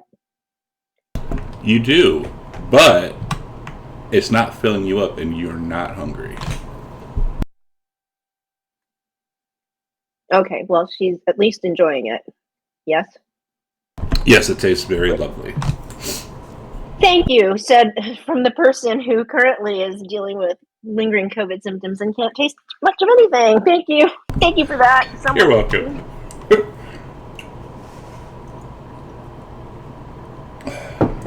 And when they are heavily drinking and Amicius becomes a little drunk, and he will turn to Tasklin and he'll say, "So you want to know the secret, huh?" No, I do not want to know this. I already know the secret. I'm just concerned about the women that prefer centaur men, that's all. Do you want to know or not? I don't want to know, especially not during this event. Are you a little curious? No, not at this time. All right. It's not the foreplay, Demetrius. I'm well aware. No. You know, and how they don't get hurt. Oh. Yes, I am immensely curious how they are not murdered in the process. Well, I have a spell. It's called Aid. It makes them very tough. Oh, that just makes it so much worse, Demetrius. I don't know. I'm going to wish that away at some point. And he's gonna laugh, and then he'll say, "Another beer." Yes, have another beer. And he'll pat Demetrius on the shoulder, and he'll head over to his blushing bride. Oh, this may not be the proper time for this, but I suggest that maybe we should branch out Eurasia's allies. Perhaps we should send some envoys to the Amazons at some point. I'm listening. Well, I think that a strong Eurasia means one with good, strong allies. And the Amazons could be that for us. We have already brokered a peace with the Centaurs.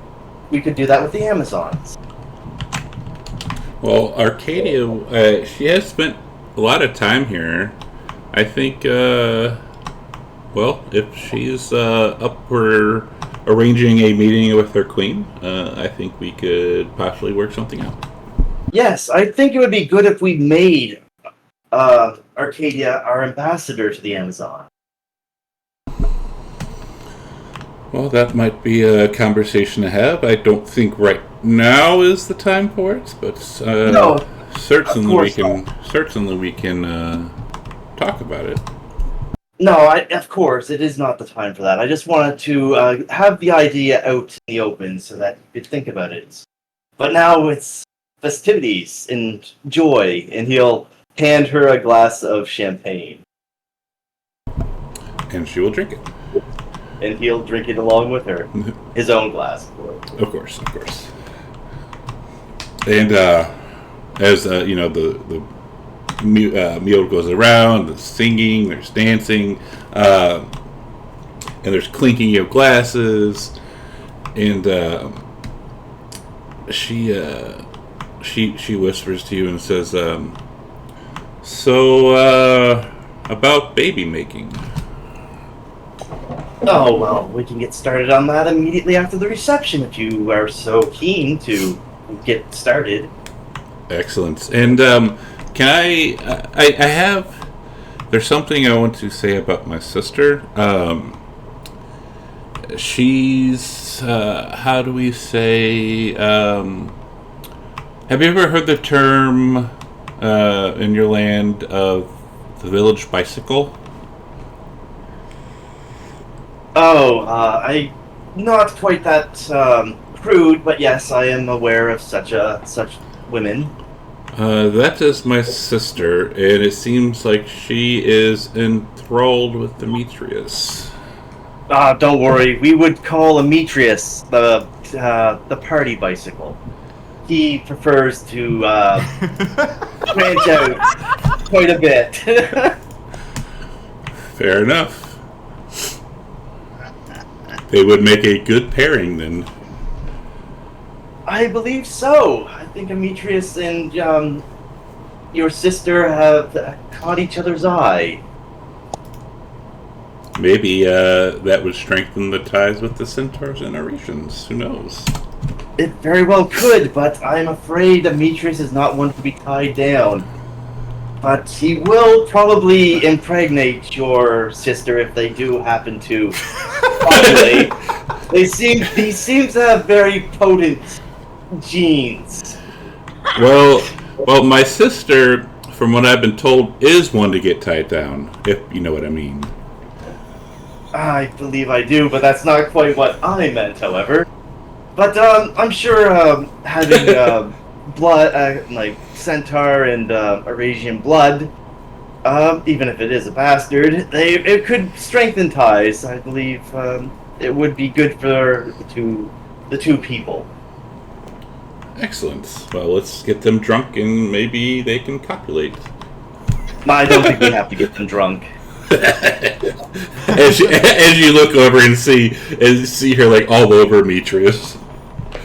Oh god! Like a drunken prom date. Demetrius is excusing himself and letting her ride on his back is the place. Nice. And, I think if we get them any more drunk, we'd have to worry about a public exposition, public signs of... Exhibition, you mean? Yes, that's the word I was looking for, thank you. Exhibition. We don't want that. Not with all the royals present. Could you imagine the gossip the next day? I prefer our reception not be ruined by such displays of open affection. And you see one of the servants. Is there a kiss cam at this wedding? There's not. Is there a kiss cam at this wedding? No, there's not. God, that'd be hilarious, though. And you see one of the servants bring over like this big ass, was it a goat bladder? And Amitrus will take it and say, thank you. You will depart with Helen's sister. And she asks you, what is this for? Don't worry about it, my sweet. Come, let us go. And All right. I will try to persuade her that it's no problem at all. I'll put her at ease. Okay. And she says, oh, you're so lovely. I can't wait to... Yes, let's go. And seeing them leave together, Taskin's gonna lean closer to Helen and be like, "Our rooms are quite distant, aren't they? Your sister's on the other side of the castle, right?" Oh, yeah, sure. Yeah, don't... plus, all these rooms are soundproof anyways, for the most part. It'll be fine. I doubt they would be able to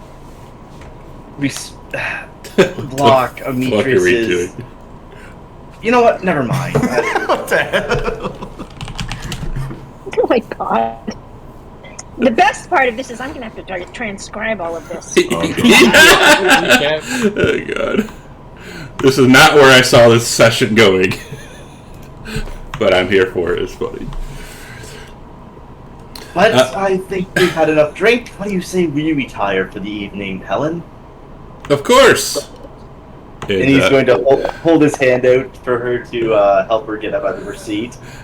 And she does, and she claps and says, all right, party's over. Y'all have a good night.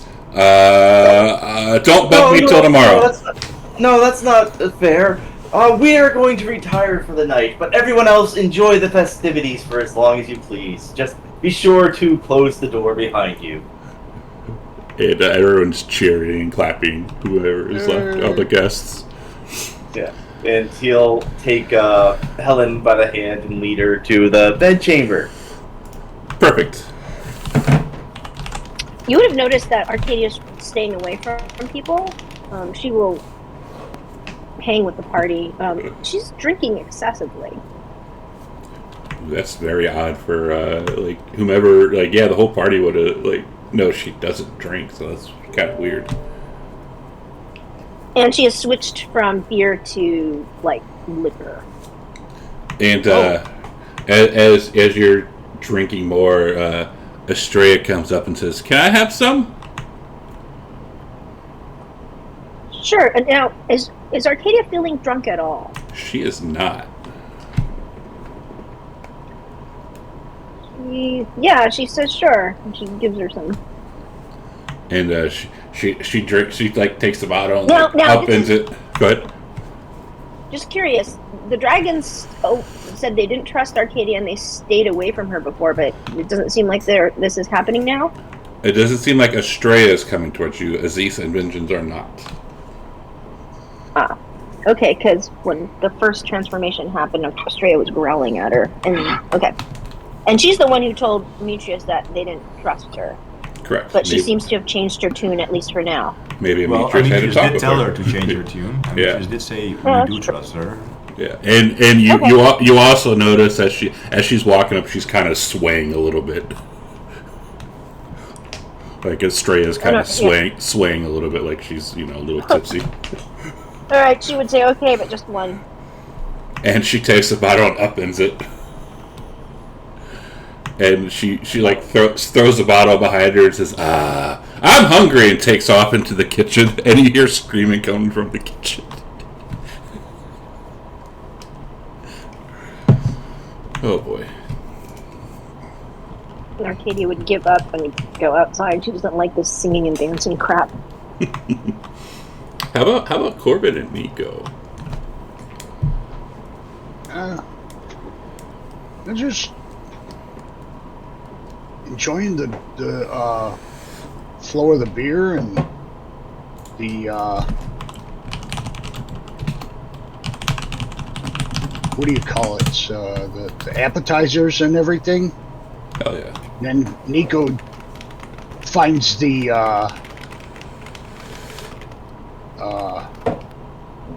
dessert tray, and it's all over then.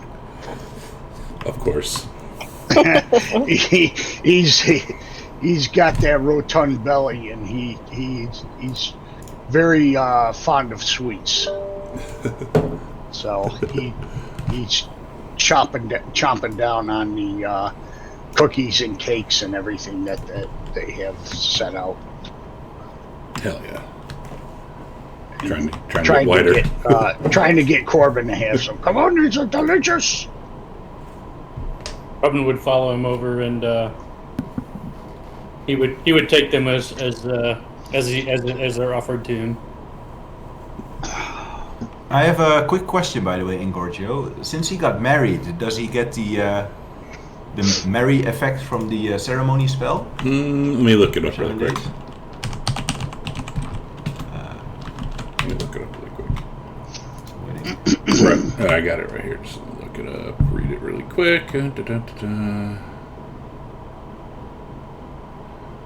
But then you touch I just read that. willing to be connected. Yeah, within 30 feet of each other. So yeah, I just read that part. Yeah. So he would not, because the queen is not going with you. Yeah. You put her in the bag of holding and then yeah. Yeah. She is not going with you. Okay. So if we don't, do we have anything else for this evening? Can't think of anything. Right. Let me see here really quick. Tasklin. Performance.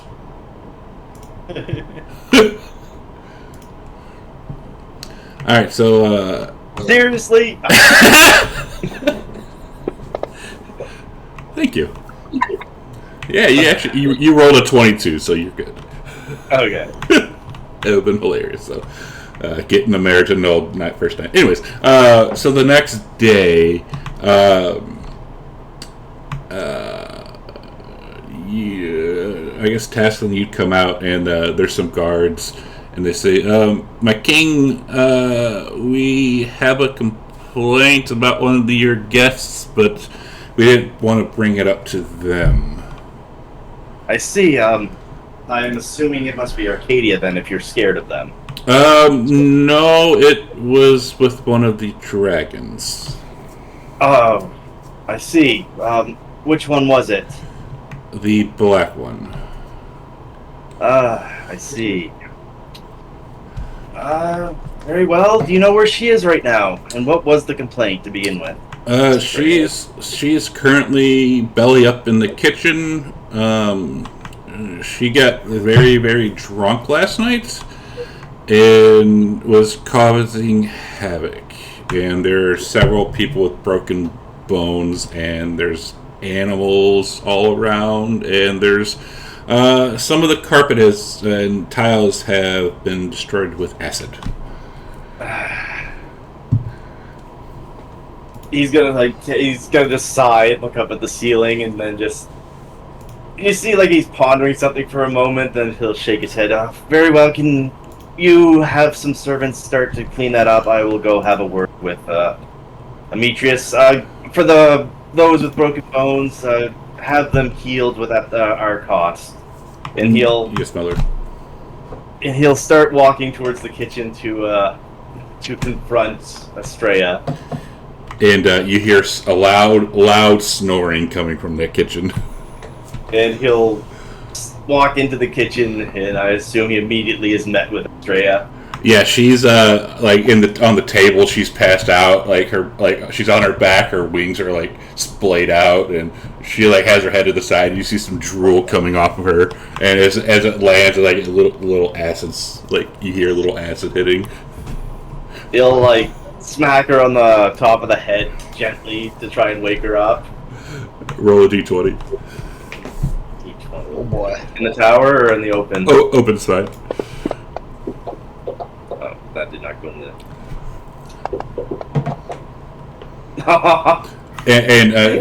and no, she's like dead asleep, and like one of her wings like tries to swat you away.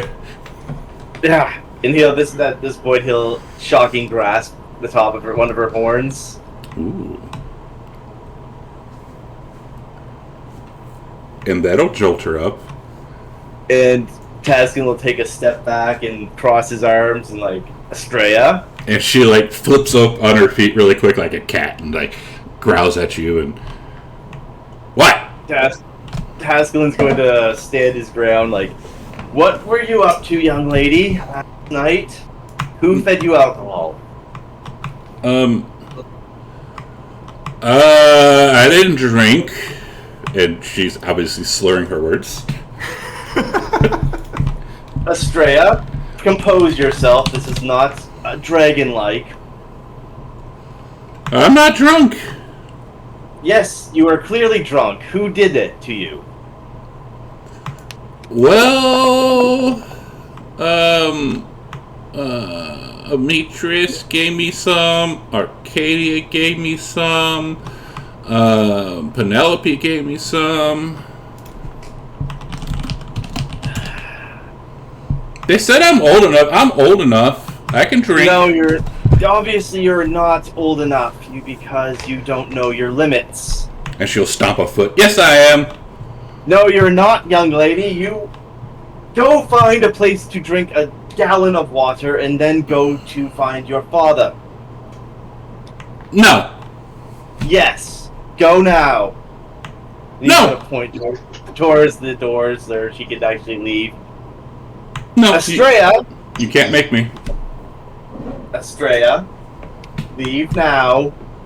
The cooks have to prepare breakfast for everyone. And she'll say, leave now. The cook had to make breakfast for everyone. Oh boy. Estrella, I thought you said you were old enough now. Why are you acting like a child? Because I'm not drunk. You are very drunk. No. Yes. Make me. Very well. And he's going to take a moment to consider, and he's going to snap his fingers and cast Wish to transport Estrella out into a lake somewheres. Ooh. Okay. Oh boy. I have to agree to be transported. Yeah, I think you had to roll it on her. Let's see, what kind of... Is there a spell like that? It should be teleport, right? I think it is. I think it's odd that they don't have any teleport spells that doesn't require the permission. Well, what's your wisdom DC? I can roll a wisdom. My wisdom DC is 16. Or She fails. She fails. Alright, so Estrella is teleported into a lake somewhere. well, a lake like Somewhere? close by, like the palace, like maybe a moat or something. Okay. Yeah. And That'll sober her Oh, up. Yeah. And piss her off. Yeah. and after that, he's going to like look towards the cooks and nod his head, like you can start cleaning up now, and he'll walk out. Just as he walks out from the main hall, he would notice that all the stairways are coated in sheets of ice, and all of a sudden Corbin comes flying down them like a luge. What the What? He'll sidestep out of like the way just in time to avoid getting smacked. Just Corbin, what are you doing? Just having a little fun. You notice there's a bunch of things set up at the bottom of the stairs. They look like they're set up in bowling pin formation. Yeah, what we're saying. Corey's just gonna like pinch the bridge of his nose, like Corbin, this is my house now. Why are you acting like this as a guest? You have plenty of servants. They help me set these pins up. He's gonna like immediately, his head is gonna snap towards the servants. And you see two of them. They're writing down notes and like money is being exchanged. Good for them. And he's going to Corbin like livening up the place. he's going to like engage like his godly aura, and he's just going to lube over them as he steps towards them. And they immediately fall down to a knee. What, per se, were you doing, encouraging Corbin's antics? Well, last night he was saying that he could do this, and we didn't believe him. And we thought it would be fun, and he said it'd be okay. Ah, I see now. Oh, you can all clean it up by yourselves now. Get to work. And he's gonna turn away and he's gonna walk over to Corbin. Corbin, you, for being such a gracious guest, I must ask you to leave now.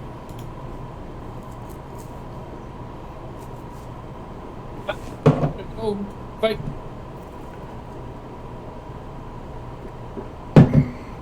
You can come back and once they have cleaned this place top to bottom. And he's going to glance over at the But at it'll the go servant. away, the ice will melt. By themselves. Get to it. And then he'll... No, Corbin, you did this maliciously, I can tell. Please leave my home. Yeesh, you're not as much fun anymore. Well, would you have... If this was your house, would you not be upset? What is a house? I haven't had one of those. Oh, I see. Well, anyways, you can come back at probably 3 hours once this place is cleaned up. Oh, by the way, yeah, finish it in 3 hours, he says as he turns towards the servants again. And they look defeated.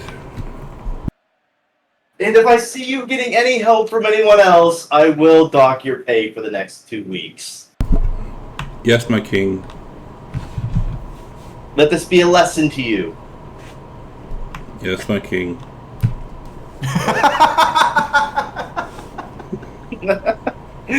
And he's gonna like watch Corbin and just kind of like gesture with his head towards the main entrance of the castle. Corbin will fly straight up and fly out a window. Whatever. And Taskin just like, this is like is the first like 10 minutes of waking up. And he'll start walking to see if he can find where the other party members are. As soon as he leaves, I'm going to fly back in and I'm going to give the guards 1,000 gold.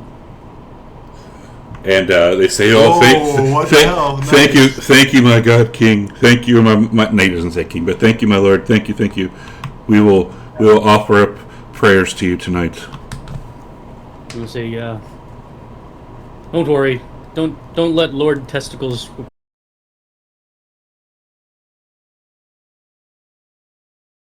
When you left last night, what did you do? So she left, and she couldn't sleep. So she decided to walk to the cemetery. Okay. And she is curious if she feels anything different there, or if she's able to rest there, or... yeah, if she senses anything.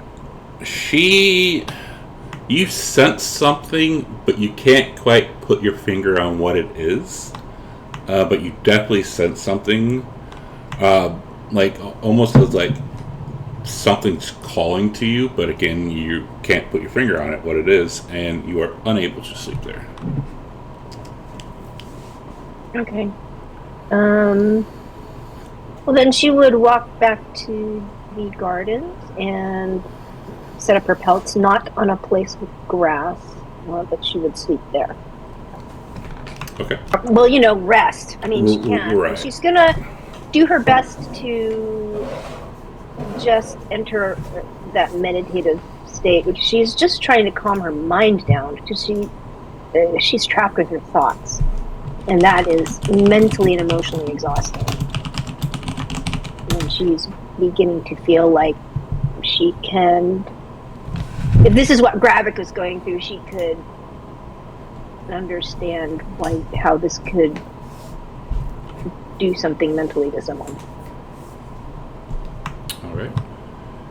And how about Nico in the next morning? Well, when Tascalin walks up to Nico's room, he sees plants and vines growing from underneath the door. I love it. Nice. Taskin's gonna like rub his forehead just above his eyebrow. It's like, And he hears a couple loud snorings coming from inside the, not just one, but a couple. Ooh. He can't figure out what the heck. Like, one's real deep, and the other one's deep too, but not as deep. I didn't know Nico brought his wife with him. Oh. And Taskin will knock on the door. Oh, what is it? Taskin said, I didn't know Nico brought his wife with him. Well, the door's open, so it swings open. He'll open the door and just look in. He has a little trouble opening it because of all the vines and stuff growing around it, but he'll push it open as much as he can and like peek in. And flying around are birds, perched everywhere, flying. Squirrels tucked up underneath Nico's arm. And at the base of the bed is a black bear sleeping. Aw. What? So all these animals tended to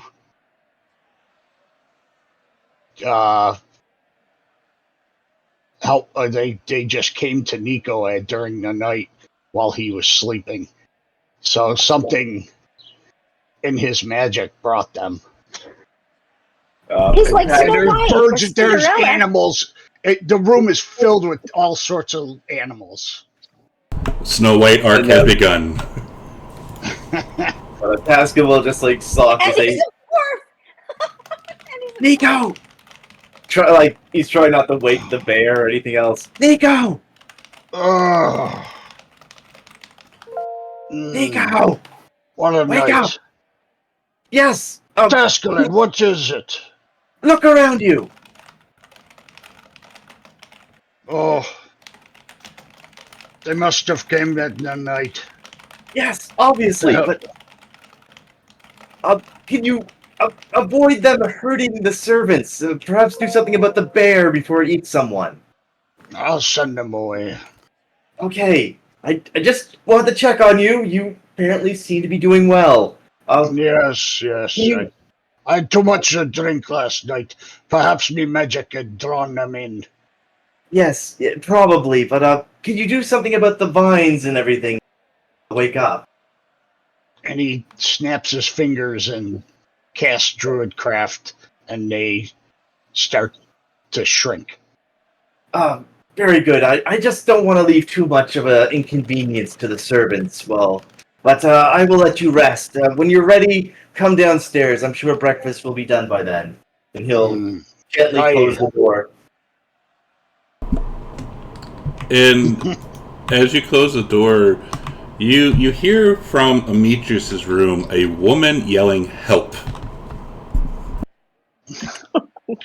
Oh, God. Tasman will take a moment to ponder the situation. Like, is it roleplay? Do I even want to know? It's a frantic cry for help, not a pleasure help cry. He'll walk to the door and knock on it. And he'll knock. Amitrius, it'd be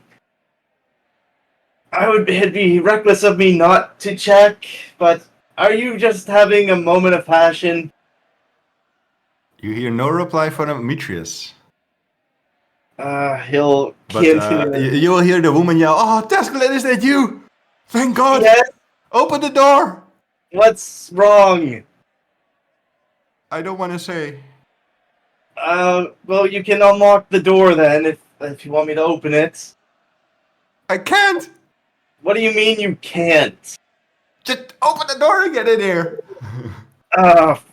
Okay, he'll start...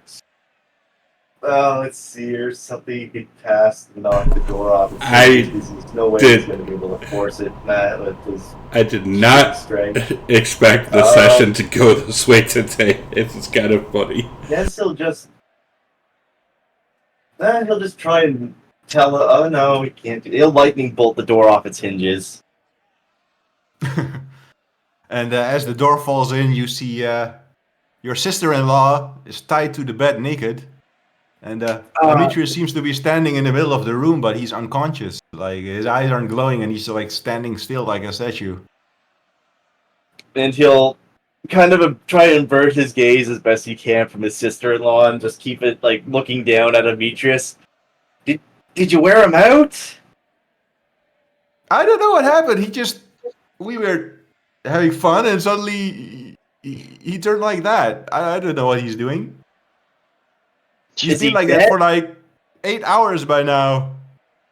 Did you even get started? He's gonna like kneel down next to Demetrius and see if he has a pulse. Well, he does have a pulse, but yeah, he seems like completely healthy. It's just that normally his eyes glow wide, and now they are like not glowing at all, and he's like frozen. Well, I'm not sure what's going on. I'll just untie you for the time being, and he'll move over to the bed and, without keeping his eyes like focused on the ropes or whatever. What's holding her down? Is it just rope? Please tell me it's just ropes. It's just rope. Okay. He's gonna untie. He's going to untie her and then move back over to Demetrius and start kind of like tapping him with his foot. Demetrius, wake up. At least you find out what Demetrius wanted that goat bladder for. He seems to be wearing it. What the fuck? Down there. Penelope, why don't you go back to your room and I'll deal with Demetrius. Okay. Okay, and he's just gonna look down at Demetrius, arms crossed, just trying to assess the situation. Does he see anything like that could be wrong with him, like physically? Well, he seems to be just standing there with his eyes open, but they aren't Oh, glowing. he's standing? He's not, Yeah, he's standing. Oh, I thought he was laying down. Okay, this is, peculiar. He'll cast Detect Magic to see if he can detect anything that's affecting him. Let's see. I think you would. Let's see. Let me look up this spell. Lesser. You can sense a faint abjuration magic for a moment, as if someone had cast an abjuration spell for a second.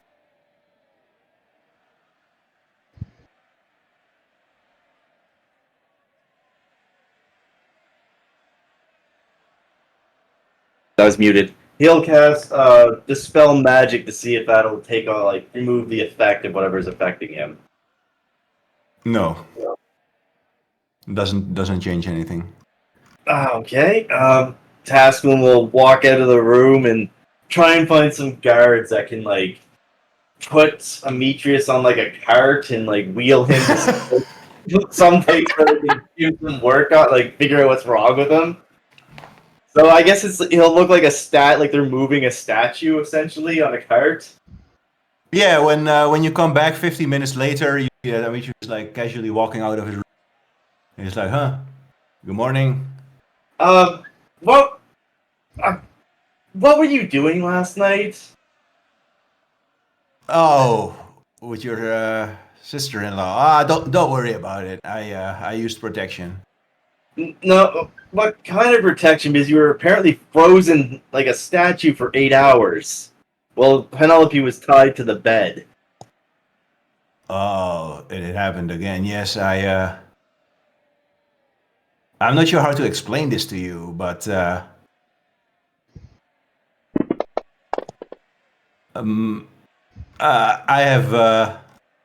have followers now. I was healing a boy that was sick in a village. Oh, okay. So you for 8 hours? Was it 8 hours? No, I Well, was gone only a apparently, moment. yeah. Well, apparently that's what Penelope said. You just tied her to a bed and left her there. Probably not gonna have any other further shot with her now, Demetrius. What? Uh, huh? Eight You left her hours? tied to a bed for 8 hours. She's probably gonna I couldn't remember have been that. gone more than 10 minutes. No, apparently 8 hours. At least that's what Penelope said. I see. And I did Well, not need to see my sister-in-law naked. I'll tell you that right now, Demetrius. I don't appreciate that. oh come on, she was a stranger until yesterday. I did you a Um, favor. what? Anyways, just try and avoid blacking out for hours. I don't know. It's not something I control. Well, I felt a woman call to me, and I answered the call. I felt some urgency from her, and I blacked out for 10 minutes, and suddenly it's Eight, daylight, and here you are. 8 hours. Um, so great. We have to worry about you have epilepsy now. You could potentially go into a fit at any time. No, I told you I was in a centaur village. There was a sick boy, and I healed him. They sacrificed a bull to me, and Uh, it gave me power. Demetrius, if this happens during combat, this could be a serious problem. I don't think it will happen. I have to choose to answer if You that makes sense. chose to go answer a prayer while you had a beautiful woman tied to your bed. It was urgent, okay? I couldn't let her down. Uh, yeah, okay. Probably don't mention this as. I don't even think this is in the order of performance issues, Demetrius. I This is didn't think it would take 8 hours. well, I guess you live and you learn, Demetrius. Probably All shouldn't right. answer prayers when you're in the middle of a passionate moment with a. Well, I thought it was more important. Yeah, Where's probably. Astrea? Oh, I promise not to get mad. Me? Mad? She had a little bit of a fit. She was in the kitchen, refused to leave. Oh I yeah, might she have, does that. I might have teleported her into a lake. You teleported her into a lake? Yes, just she was drunk. I thought she needed the hydration. And Amichus will laugh and he will pat Tasklin on the shoulder. Good. Perhaps that'll teach her a lesson. Oh, that's not quite what I expected you to. I thought you'd be angry about that. I would have been angry if you hurt her. You didn't hurt her, right? Well, not that I'm aware of, unless a slight fall into a lake would hurt a dragon. No, she's amphibious. Ah, then she'll be fine. I'm sure she'll be back in an hour or two. Probably looking to All tear right. my head off, but I hope you will be able to calm her down by then. Don't worry. And we need to go look for those diamonds. We need to enter the vaults of Arisia. Can you gather everyone? I'll get dressed. Yes. Nico is. I sent Corbin away. He was kind of destroying my new home. Nico was resting. He'll probably be up in an hour. I'm You sent just Corbin away. He saved Arisia, you know. no, just for a few hours, just so that he can think about on his actions. What did he do? He created a layer of ice on the stairwell, and you was using it as a slide to not destroy some of my priceless valuables. Oh, come on. That's not too bad. Yes, but this is my house, and I would prefer that you, my guests, would treat it with respect. Right. I'll get dressed and Demetrius will go into his room again and close the door. And Taskin will now go try and find Arcadia.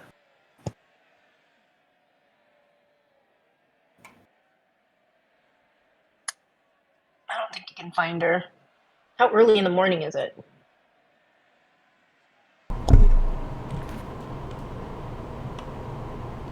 Hello, can you hear me? Like 8, 9 a.m. Um, yeah, he would run into her. Arcadia, how did the festivities go for you last night? You seem to be in better shape than the rest of the group. At least you're not destroying anything, he says under his breath. If I only didn't you stay for knew. long. Oh, Jesus, I didn't stay for long. I went for a walk outside.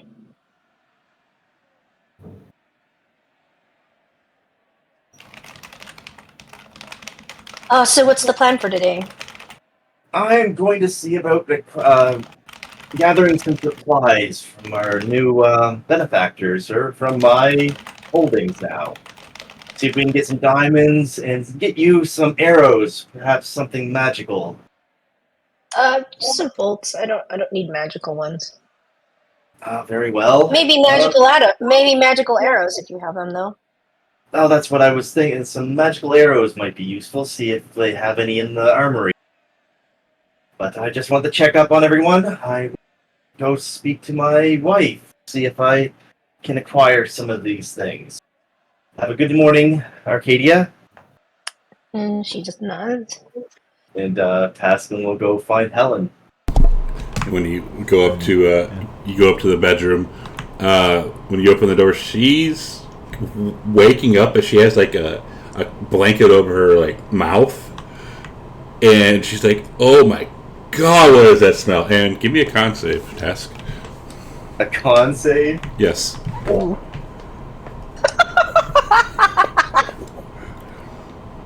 So as you look around, you see your fireplace. Like the fire's gone out, but you see something from the chimney dropping, like dripping down, and it's like all like muddy. Oh, for Christ! It's worse because Corbin is huge. Yep. For God's sakes, Tasman will just Look up into the chimney. Yeah, No, you look he's up not in the doing chimney. that. Aw. He's just going to can you get dressed, my love? I have to deal with this, and he'll exit the room and start heading to find a way out onto the roof. And as you walk out, you hear it plop. He'll grow wings. He'll grow his dragon wings and fly up to the roof and just like, Corbin!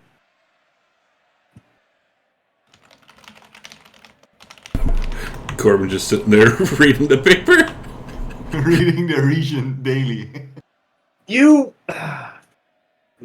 Corbin, I was trying to be lenient with you, but from now on, stay away from my home if you don't want to be attacked on sight. What do you mean? Just sitting here reading the paper? Get the fuck away from my home, Corbin. You're no longer welcome here. Jeez. Oh Some people boy. just act weird after they get married. Oh boy. He'll wipe with the paper and then throw the paper down the hole, and then he goes, and it's really weird having these outdoor facilities. I don't understand. Corbin, just leave. I have no time for you anymore. You are not welcome in the castle. Go find other accommodations somewhere in town. I'll go fly down to the ground and look for Demetrius. And I'll Taskell be walking around the main hall, looking for the rest of the party. You see Corbin waving to you from outside. We say, Corbin, yeah, come in. No, and Let's gather the Taskell will- party. We need to find some diamonds. No, he can do that from outside. He's no longer welcome in my house. Don't be ridiculous. He saved this damn castle. Without him, there would be no Aresia. And he's shitting down the chimney in my wife's chambers. What is a, And what is and a when he chimney? says that, you see Amelia look at Corbin like, really? He told me to go outside. I had to go to the bathroom. There was a perfectly good hole there. What would you do? Listen, Tasklin, the more you piss Corbin off, the more he's gonna fuck with you. And I'll just ban him from all of Eurasia. We have more important business to worry about, like the fate of the world. I don't have time for this petty squabble. Yes, this is petty, but I cannot overlook this disrespect, especially when it involves my wife, Demetrius. You've been married for less than a day. You don't even know this woman. But she is my wife, and I will not tolerate disrespect towards her or my new kingdom. Jeez. All right. Well, can you go get the diamonds instead of fucking around with Corbin? Yes, keep Corbin out of my castle and make sure he doesn't do anything else. I'll go inquire about diamonds and ammunition, and he'll head towards the vault of the castle. Okay. Yeah, and while all this shit is going down, Literally. Arcadia would find Nico and ask him if he wouldn't mind going to the gardens with her.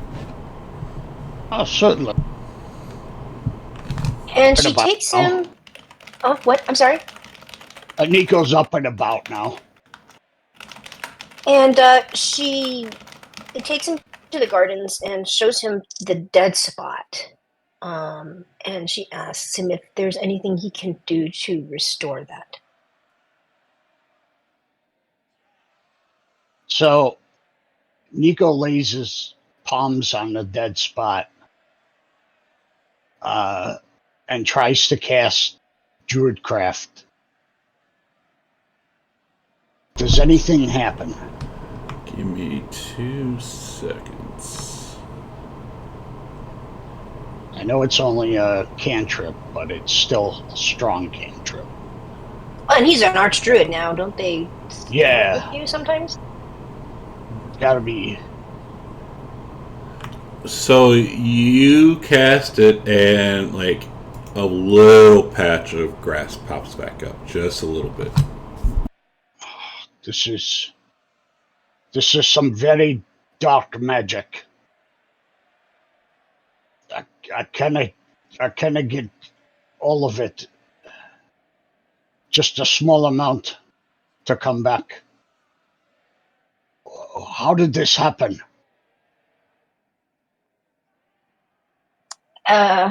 Arcadia says, that's where I was sitting.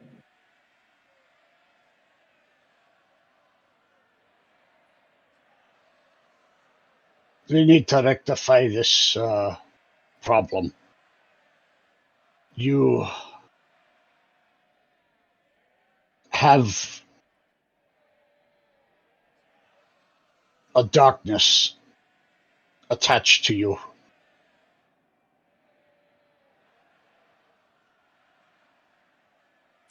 I didn't know how to repair it, but we could all together figure a way to help you if you want. I'd be willing to find a way to get this out of you. She just nods.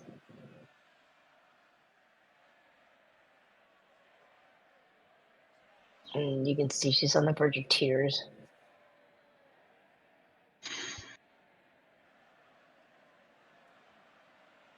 And then she says we should get to the others. Let's get to the others. Let's leave this place.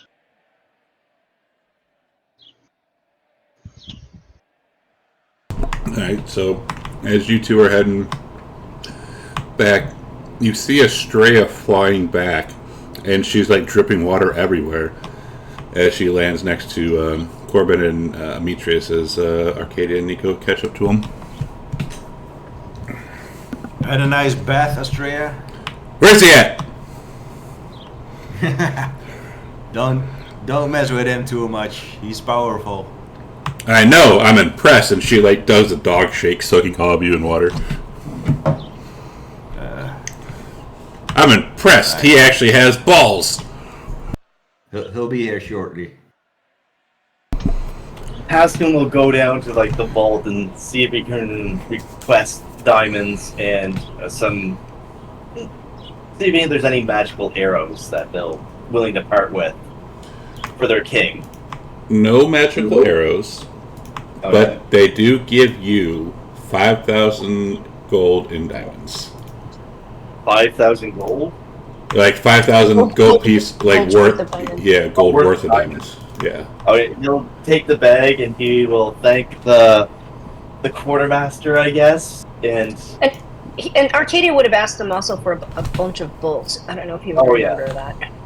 okay, even though Regular bolts, yeah, you can get. They'll give you 60 regular bolts, but no magical bolts.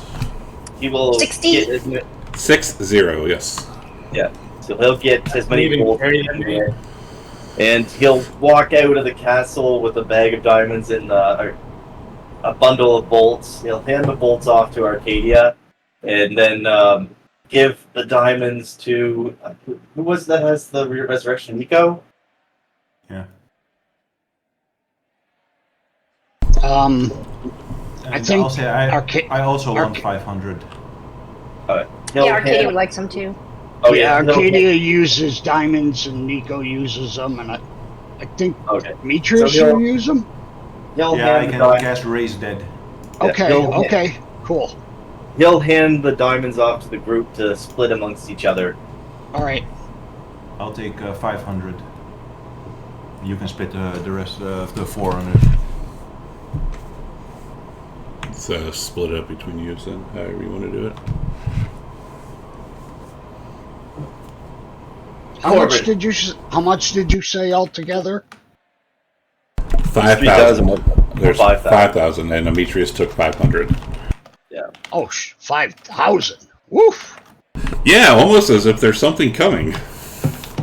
Nice. Yeah, jeez.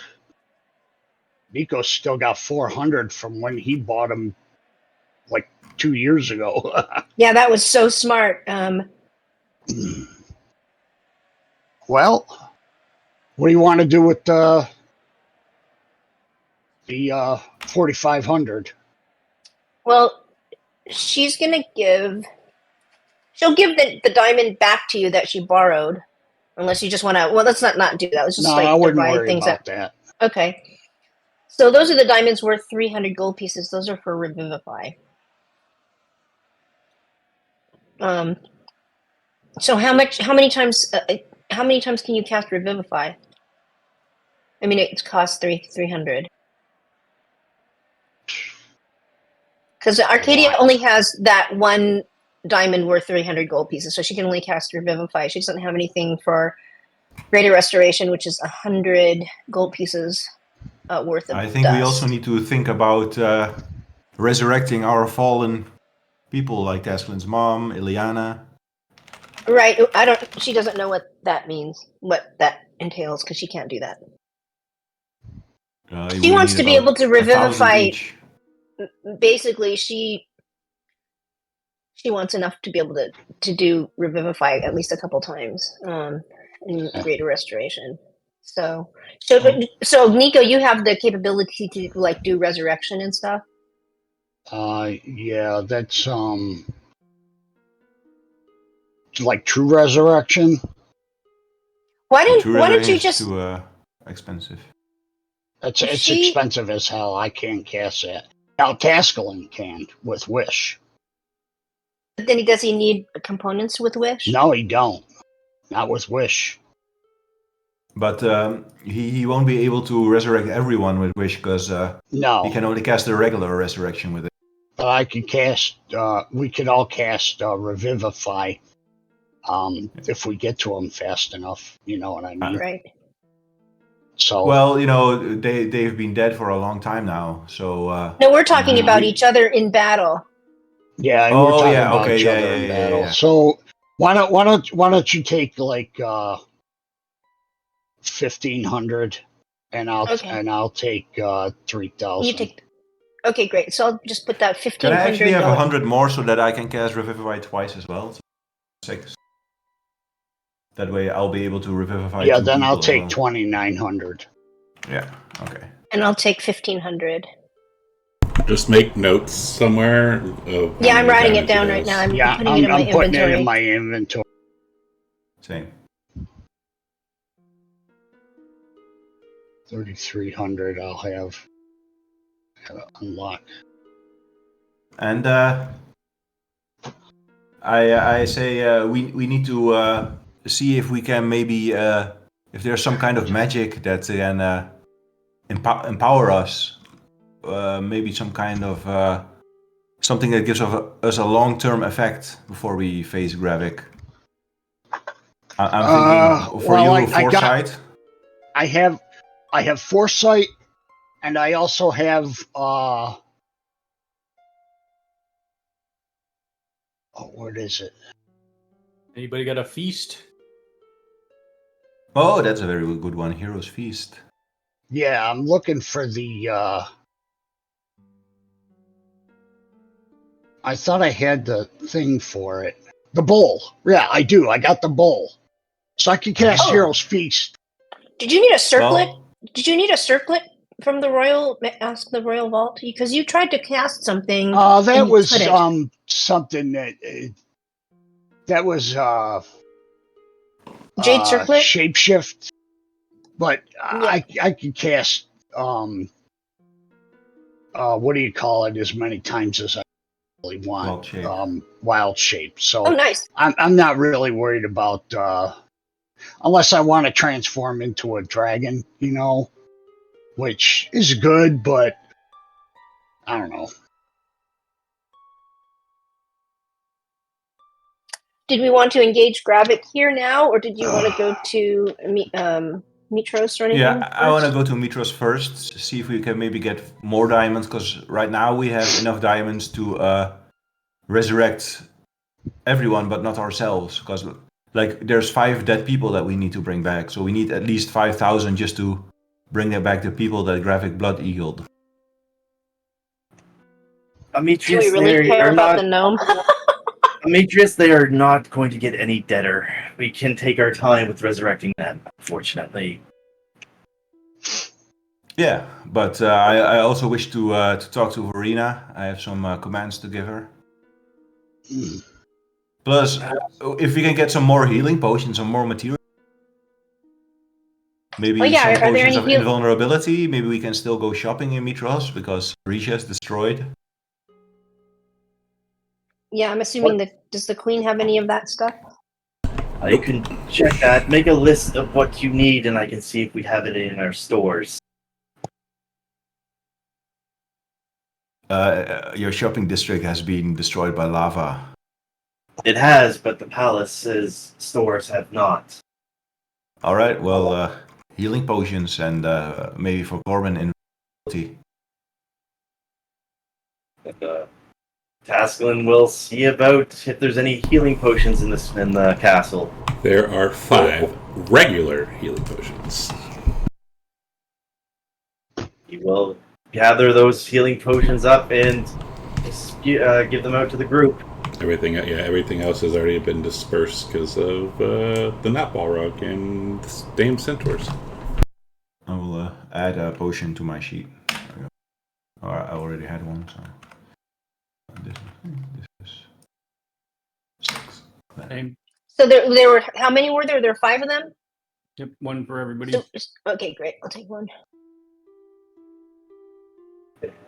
Taskelin has 10 normal healing potions as well.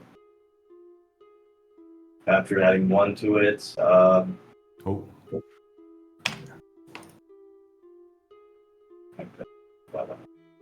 It's the creepy harp music. It's the creepy harp music. Yeah, it is.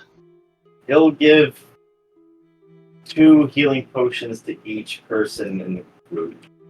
So everyone can add an extra 2 to their current value of potions. Thank you. Okay, thank you.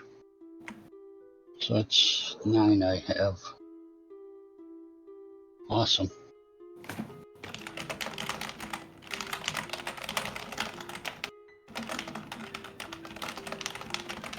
Okay.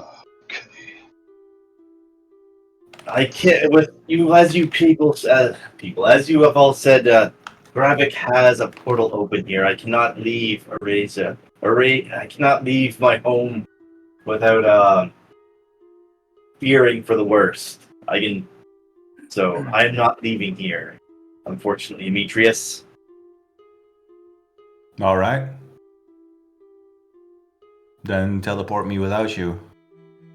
How would you get back? Either way, I'm going. If it takes 6 days or if you do it instantly, it's up to you. Very well.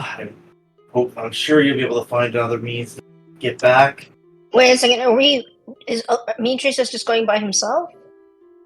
No, I think others want to join too, right? Like we shopping, You want to leave? prepare the hero's feast, stuff like that. Taskelin, you should just come with us. I mean, if Graphic wants to destroy Aresia, I mean, he could have done that any time during the wedding. Very well, Demetrius, but if I come back and this place is, and Aresia is even worse off how I left it, I will hold you personally responsible. Well, you can hold Graphic responsible. And Taskelin will go tell Helen that he is leaving in a short time to head to Mithros.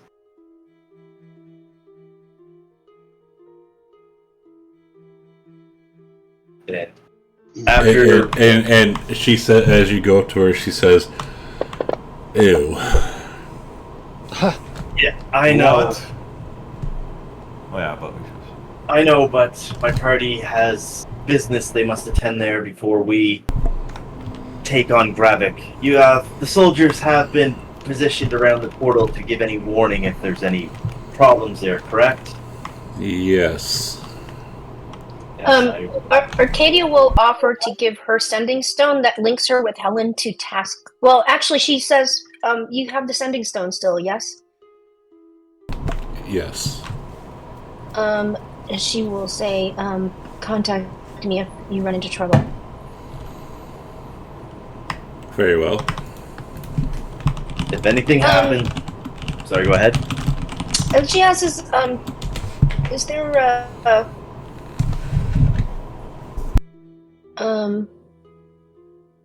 and then she stops. If anything happens, immediately tell us, and I will be back here to defend Eurasia. And Taskin will leave and go back to the party and start casting teleport. I'm surprised at you, Taskelin. You seem to take being a king quite seriously. I hadn't expected that from you. Well, it is part of being my noble birth. I have more responsibilities now. I knew responsibilities would eventually catch up with me.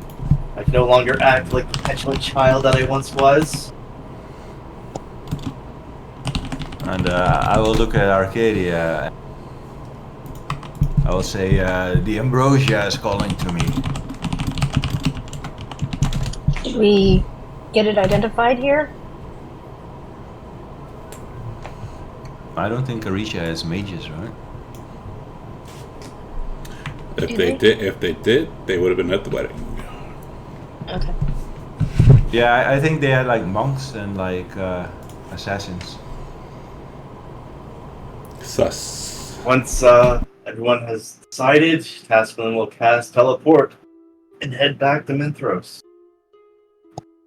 And as you land in Mitros, the first thing that you notice is like an overpowering sense of like smoke, and you hear some crying.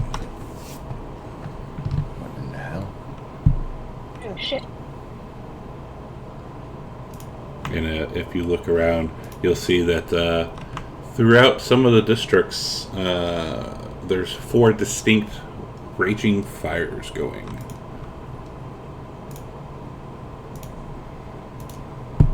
What is happening?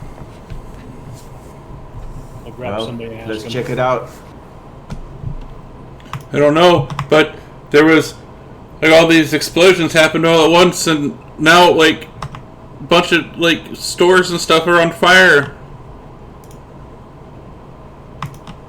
I think they're trying to get to the parts. What parts?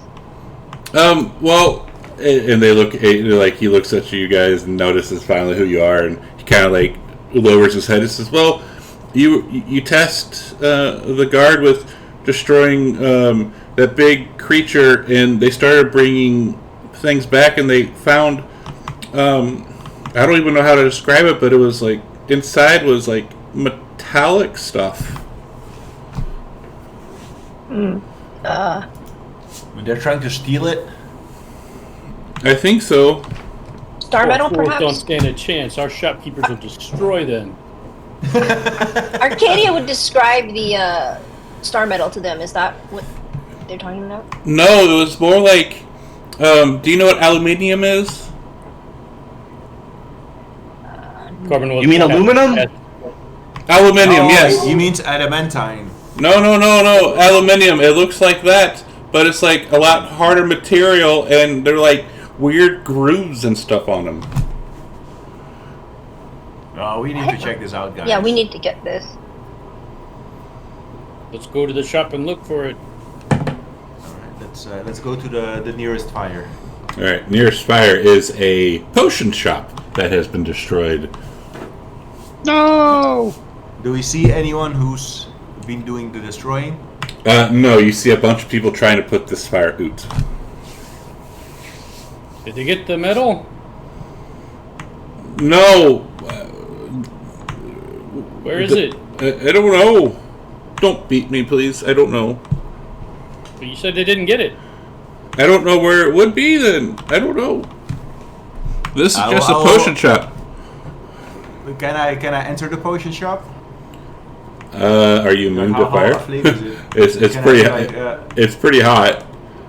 Oh, How does these go in? So it's like at levels of destruction that are like beyond salvation, or Yes, is there- it's like if you peek in, you'll see like basically that whole shop's like gone up. Do you know who is responsible? No, they did. All four of these happened all at once. Corbin, I'll say can you our- fly up and see, or get a bird's eye view of what's happening? I'll fly up and I'll look for any shops that aren't damaged. I mean, there's shops that aren't damaged. Yeah, like it's just these four specific fires going off in these four I'll say, specific areas. Arcadia, can you look around, footsteps and stuff, and maybe see if you can track the people? Okay. So she's gonna see if she finds any tracks. And she'll send Nix up to look. Well, looking around, I mean, this is a city. Like they've been bombarded, and there's people running all about. So getting any specific tracks from something you're not exactly sure, you do not see. What about like evidence of like tracks heading to the store and like those specific tracks like leading out or looking like they're running away? Again, like picture like this is like say a building that's been caught on fire. It's going to draw a big crowd, right? Or people trying to like clean it up. She'd say, so. She says there's just too many. There's tracks on the tracks on tracks. I'll say, what did the people that did this look like? Do you have any idea? We don't know. It happened overnight. And were they fires set, or did things like meteors come from the sky? Do you know? The only thing it woke me up. Like I heard four big booms all at once going off. And can you tell me what shops each of those, what they were selling? Like this is a potion shop, and what are the three other shops sold? The other one was a magical shop and a clothing district and a bar. Oh, wonder if Geiner's bar. Let's go fly to the bar, see what's going on there. Yeah, I hope it ain't Geiner's bar. Yeah, let's check on that. You go to Geiner's bar, and it is Geiner's bar. Oh no. And you see him, like there's a big crowds putting it out, and you see Geiner sitting across the street with a keg, and he's just like drinking. It's all gone. It's gone. Yep. Why? Tell us about these runes. I invested everything in it. Leave me be. I'm going Did you to see drink who all- did this, Geiner? I was asleep, and then my bar was burning. I could hear the bottles breaking. Just leave me alone. Leave me to my sorrow.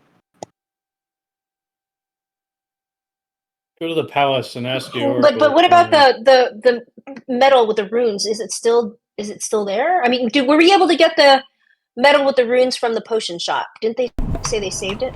You did not. They did not save it. Oh, they did not save it. No, that's what got stolen, right? Mm-hmm. Okay. And I guess that got stolen from Geiner's bar? Maybe there never was one there. I don't know.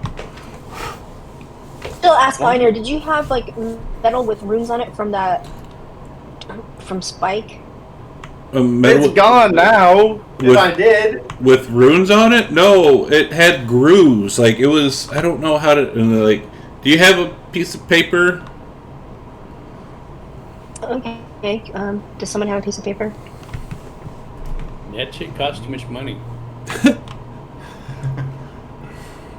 And he says, fine, and he'll grab a stick, and this is something the party's never seen before, but players, you'll know that this is like a gear, like a piece of a gear. Okay. And that was what they stole. I saw in the Colossus, right? Colossus had that, right? Yes, but it was, yeah, basically. I see. And that was what was stolen. Correct. I'll say to Corbin, you should go to the Dragon Lords and you command quarantine Spike's body to ensure that no further material is brought into Mitros. We already did that. Well, you said it was fine to eat them, even though I told you it was a bad idea, so they just let everyone take whatever they want in the city. Fine. Fly over to the Dragon Lord's place. And you see one stationary guard as the others are out helping put these fires out. See, change of orders. Tell everybody to keep all of the parts of the Tarrasque out of the city. Apparently someone's after them. Very Don't well. care about blowing stuff up. Very well, my lord. And I will quickly go inside and pay homage to the shrine that mysteriously looks like Demetrius. Fair.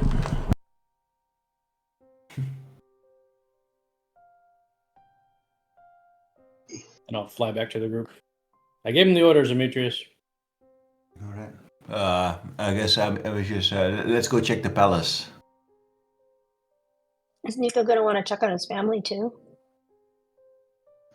Yeah, that might be a good idea. Make sure that they're safe before we get out of here. All right. So Nico's gonna swing by his little house down on the docks. See how everybody's doing. And the kids come running out. Papa, you're home. Okay. Oh, goody. So he gives him a big hug and, where's your mama? Oh, she's inside, wringing her hands with worry. She's worried about you. Okay. Come on, children. Let's go inside. And you walk in and see her, and here, are you home finally? Not for long, but I just wanted to check in on you. I have one more big battle to do, and then I'll be home for good. Are you going to destroy that bastard prick? Yes, parts of this city are getting destroyed. I just wanted to make sure you're safe. We just came from Geiner's bar. It was destroyed. Oh, that poor lovely man. I know. I feel so bad for him. But I plan on helping him rebuild his bar once this is done. Will you do one thing for me? What's that, my love? When you kill Gravik, I want one of his testicles.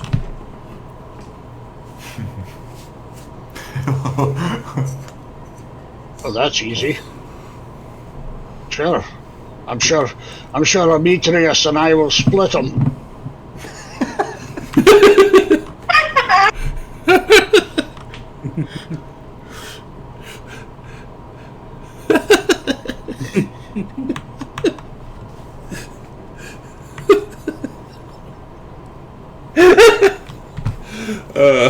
And she smiles and says, "Very well.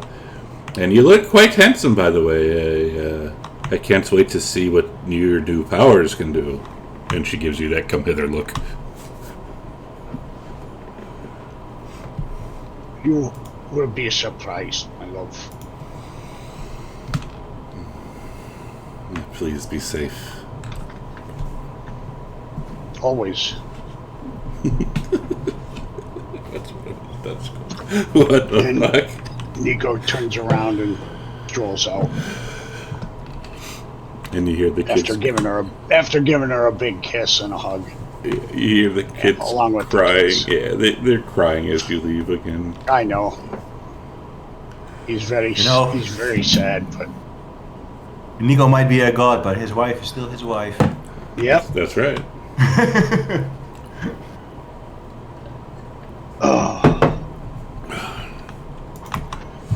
And you said you're going to Palace? The palace. Yes. Alright. And I'll see. I'll approach your guard and say, "Has Valus returned yet?" And he gives you a glare. Yes. Is there a problem, guardsman? No. Very well. Where is she? Is he not even responding to the fact that he's like golden and glowing? He is not. And he says, she is preoccupied. Where's the Oracle? And he looks you up and down. Oracle has left. Left. Where? I do not question the will of the Oracle. And I didn't ask you to question her will. I asked you where she went. I don't question where she goes and what she does. All I know is that she left with her child.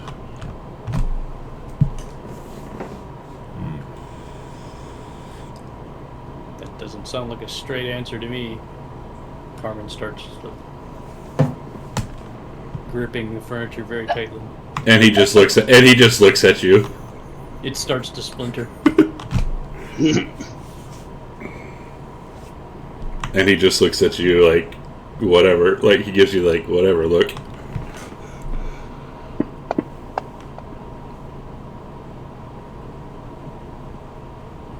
And he looks at you and, oh, is that supposed to scare me? Like, I don't, what do you want me to tell you? I can't tell you things I don't know. I will. Demetrius. It's not a riddle, Corbin. I don't know. I will cause fear on him. Okay. And that will make him afraid for a minute, and I guess it cause him to run off or something. And he runs away. I knew you were evil as he runs away. Be gone, coward. And I will go to the palace to see if I can find Queen Valus in the throne room. And she is in the throne room. She is sitting on Uncle Constantine's lap. And I will cough. I'll say, ahem. And you see that they're kind of like giggling and having like kind of like inside joke. And then he looks up at you and you see him give a sigh. He says, and she turns around and she gives you a glare. What do you want, Demetrius? I'll say, you seem to be having a good time with your city in chaos. What do you want, Demetrius? You're welcome for saving it, by the way. We need whatever diamonds you have. We don't have any. I will take a bit of diamonds from my pouch and I hold it in my hand. And I will cast Locate Object to locate all diamonds within one mile. Okay. You get the sense of the diamonds that are on your person and the rest of the party, and you sense another 500 gold pieces worth of diamonds coming from Nicodemus's house. Oddly enough. Okay. All right. As you speak the truth very well. I don't have anything to lie to you about, fucker. That's coming from Constantine. Constantine says that. Constantine says that. Constantine, be gone with the command spell. And she will wave. Oh wait, no, that's a spell, right? That's a spell, yeah. Yeah. She will counterspell that. And I'm curious to say, I said be gone. Cast it at 5th level. Alright, let's see So if she she can has make to that. roll a. She rolled a 15. Let's see, that is, I think. Well, with should- not with well, hang on, with Yeah. with a modifier, it should actually bump it up. Yeah, that will counterspell it. Okay. And she says, "Can you please stop with your parlor tricks and just leave? We don't want you here. You're scaring the child." Is that so? Very well. You'll say, it's strange though, I did not see you two when the city was nearly being destroyed by a titan. Where did you go? If you must know, we were on our honeymoon. Whilst your city is in flames and being attacked. It wasn't I'm being glad that- it wasn't in flames and being attacked at the time, you stupid centaur. I'm glad at least the one person in this room gives a damn about this city. And then he will leave. You didn't give a damn about the city when you were trying to create your. And then as you leave, that's when she stops.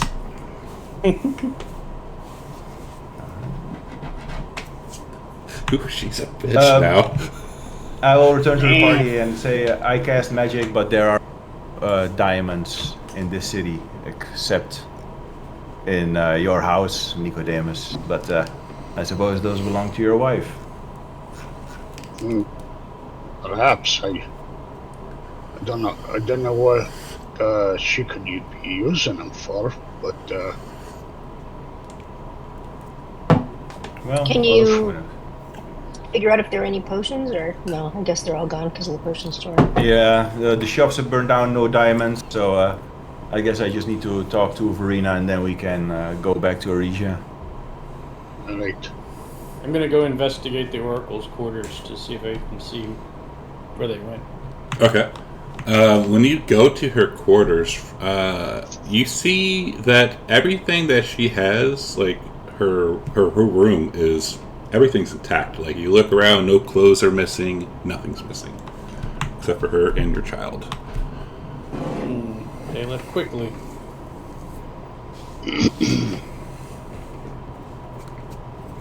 I will pray to the Oracle and see if she responds.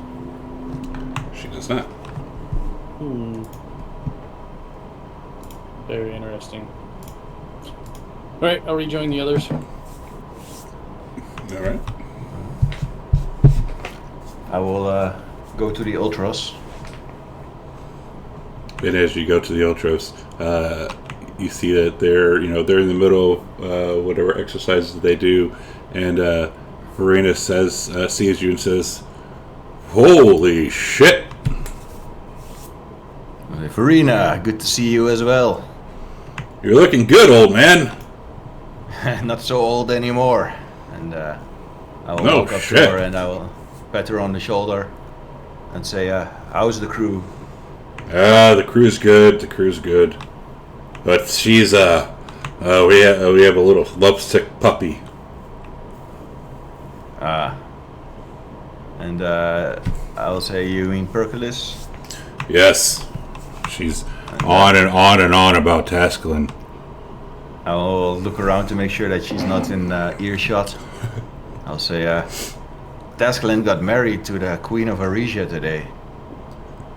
And you see her give a like a big sigh, like oh shit. Yeah. I have a mission for you. Okay. There's going to be a wedding from an imposter that looks like me, or like I used to do.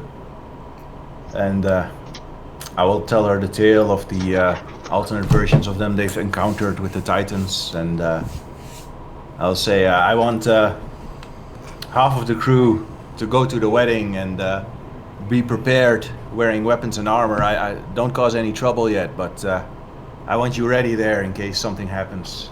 And you see her almost salivating at this. Do I get to kill him? Do we get to kill him? I haven't decided yet. But there's a good chance that he works for Gravik. And she licks her lips in anticipation. I don't want you to start any fights. I want just take all 50 of the Centaur with you, and don't cause trouble until I'm there. I want you to be ready to. I won't start. I jump into battle at a moment's notice. I won't. Try to stay incognito. I won't start anything, but if somebody starts something else, I gotta finish it. Just lay low and try to avoid the alternate Mictrius. Try to see what you can learn about him. See what he's like. And where's this see wedding? What he's planning. Where's this wedding taking place? And I will tell her where. Okay. It was in the invite, right? Yeah. All right. And you see a lot of joy in her step. Oh, she seems a little too happy. A little too happy. A little too happy. All right. And you see Percolus comes up and says, "Is Tasklin with you?" I don't know, Tasklin, did you come? The rest of the group went there with you, yeah. But he's standing off the ship. Yes, here he is. And she'll look at new Tasklin and say, "Oh my God," and she'll fall to her knees, and he's so handsome. I'm just looking away and scratching my head. I don't want to be part of this scene. But Tasklin just standing on the pier with his arms crossed, waiting for Demetrius to finish his business. Yeah, Demetrius is done. He brought Percolus to you. Yeah, yeah. She's now he's trying not to be there. Yeah, she's before you on her knees. Oh God, you're so handsome. Right. You can get up now. So, after this is done, maybe we could, I don't know, get a coffee? My home is currently in Eurasia now. I married the queen there. You what? I married the queen. I am now king of Eurasia. And you see her she grabs the pier and she's digging her nails into this pier. And, you kind of see blood coming out of her fingernails. That's how hard she's gripping it. Are you okay? You married the queen, you say? Yes, it was necessary for the situation at hand. It's only strengthens our group.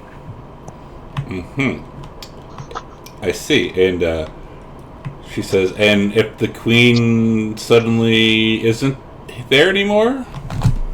I don't see how the queen would not suddenly want to be there anymore. And you see her pull a dagger out of her tunic and start picking her nails at it as she's looking at you. I see. I don't know what your deal is, but I would have to ask you to stay away from my kingdom. I'm going to have you Tasklin one way or the other. Right. Anyways, Demetrius, you're done with your business here? If you are. Yes, I kind of want to get away as quickly as possible suddenly. And as you leave, yeah, you hear from behind something hitting the rail and splintering everywhere. And, she's don't look back. Just keep walking. Well, you handled that well, Tascalin. Handle what well? I just told her what was going on. I don't know what her problem is. Well, she obviously loves you, and you just let her know that you're married to another woman. Crushed her. Right. The woman who tormented me my entire life.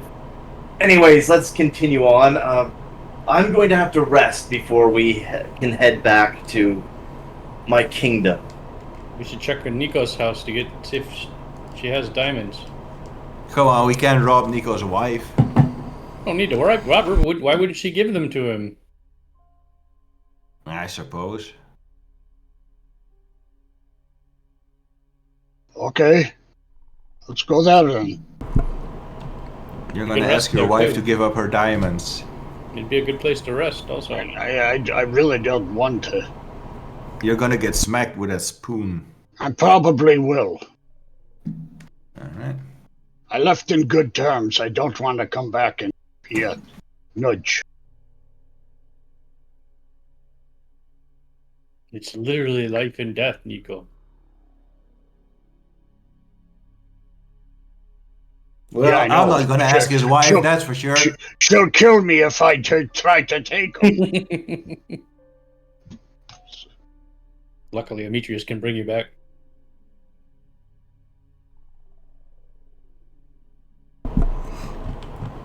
Can we stay at your house tonight, Nico? No. Stay at Demetrius's. I don't have a house here anymore. The house isn't destroyed, is it? No, it's Tascalin's No. house now. Tascalin's family Tascalin's bought it. house. Well, then we go there. I suppose we go visit my father. I'm sure he'll put us up for the night. Do we go to Nico's house If first? we're going to Yeah. to face Gravik tomorrow, we need to see what's in that portal before we jump in. There could be a trap on the other side. Aye, certainly. And Nico, I sent you a message. Yeah, I saw that. Okay. I ain't. You know, we ain't going there. So you're not Alright, going. You're Tascalin's not. place it is. All right, Tasman's place it is. Then. Alrighty. So you get up to Tascalin's house, and you see his dad out in the training ring, training by himself. And Corbin will join him Tascalin- and train with him. Pascal will walk out towards him and like, Father, we are spending the night here. We had business here, city. And he looks at you, and then he like gasses away, and then he turns his head and looks at you again, and you see for the first time a look of approval on his face, and he says, "Very well." Yes. Well, we will try not to make too much of an inconvenience to you. We'll be gone in the morning. What Tascalin means to say is that he got married to the Queen of Eresia. You did what? He's the king now. And he looks at everyone else. Is this true? Demetrius, I was hoping not to mention that, Father, but thank you for letting that be known. Yes, that is true. We had the wedding He's your father. yesterday. You should respect him. And Right. you see him like with this big ass sword come walking up to you, and he like walks right up to you with that big ass sword, and then he gets down on his knee and holds up the sword, like with two hands, and says, "My sword is yours, my king." There's just a moment of just complete confusion. Like, I thank you. That's not. Is his father necessary. Arisian? Is his father Arisian? Why would you call him his king? Don't know.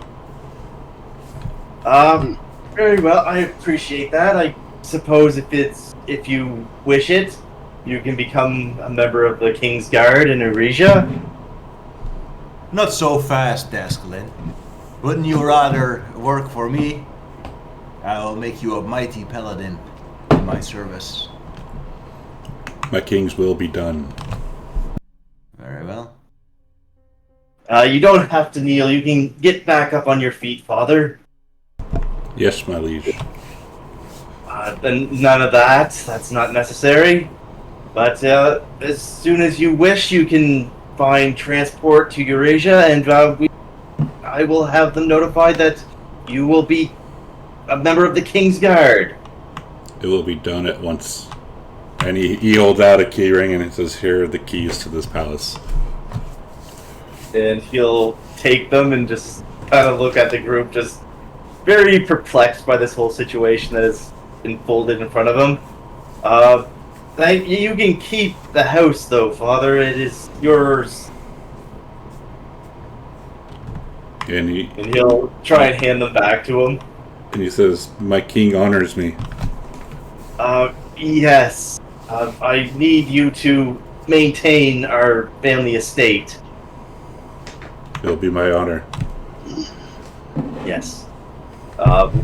If you choose to leave and become a member of the King's Guard, I suggest you find someone that can stay in your absence. It will be done post haste. Right. Very good. I'm going to retire for the night. Good seeing you again, Father. And he's, in a very unsure manner, is going to turn away, turn back, then turn away and start walking back towards his old room. Alright. Arcadia is, she is going to, check on the Amazon guard at the palace. That's gonna go. What were you doing? You're checking on the guard in the palace? Yeah, she's going to the Amazon guards in the palace, but she will keep a distance from them. She wants to,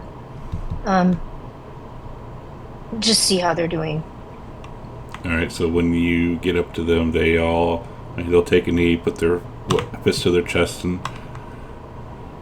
take a knee. Oh, great. She says, "Sisters, I'm just checking on you to see how you're doing."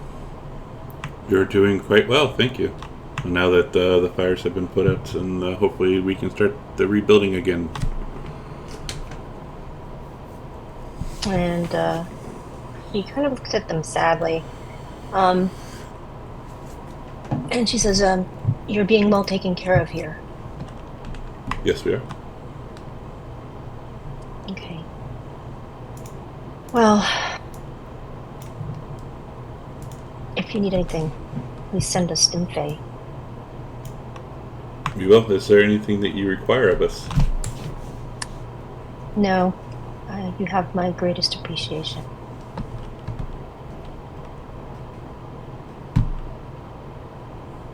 And they thank you. She's gonna go, she's gonna go look for a place to take a bath. She's been in Mitros before. She goes, goes to a river or something like that, or a stream. She, outdoorsy, because I'm looking at the map and there's that green area. Yeah. Okay. Bath time.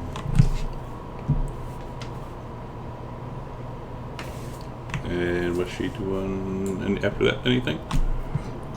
Very funny scath. I see that.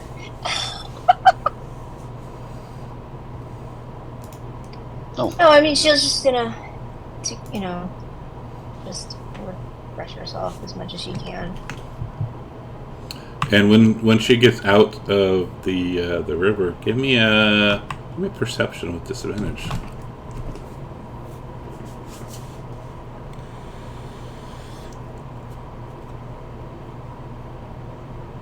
Well, hell, I'm just gonna burn my inspiration. We're almost done. Okay.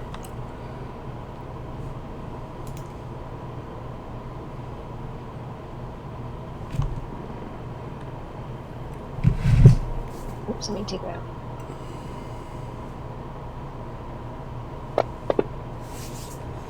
So you notice as you're getting out, you kind of get dried off or whatever, and you look kind of into the river, and there are dead fish starting to pop up.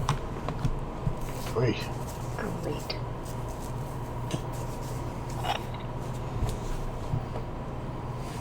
Thank you, Scott. Nice. And then what she does? Then she goes to the Academy of Mitros. Okay. And you see him. Been there before. Yeah, and you see, you actually see not calM's there. Not calM's. Yeah. Interesting. She doesn't know what to make of not calM's.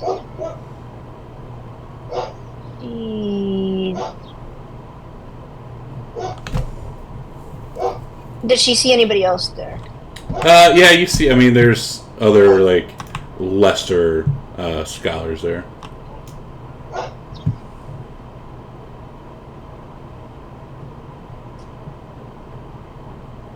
She keeps her distance from him and says, have they met, or he only met Corbin? I think he's only met Corbin. And she looks at him and she's, okay, so she looks at him and says, calM's? And he looks. Arcadia?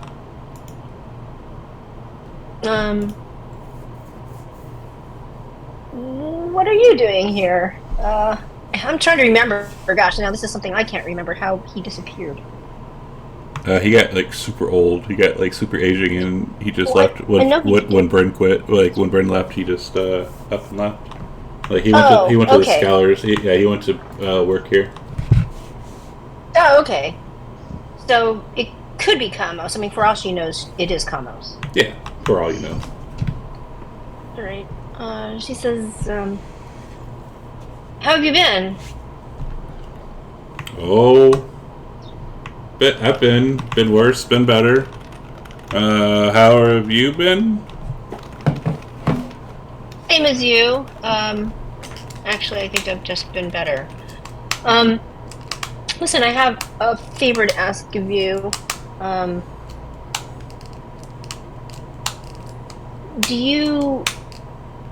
you identify something for me? I can. Tell me what it does. Do you have the money? Oh, how much? Oh, he kind of scratches his head. 500 gold. Sure.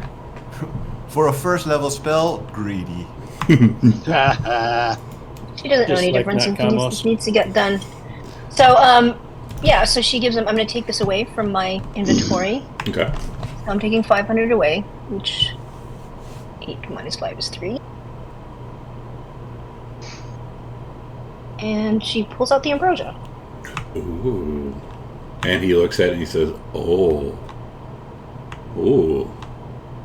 And he holds out his hands. May I? And I guess he has to touch. She's seen other people cast Identify. Do they have to touch the item? Yeah.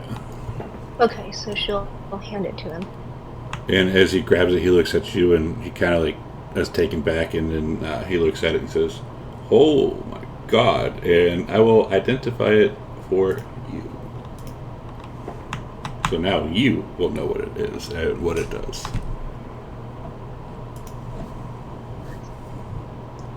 Okay.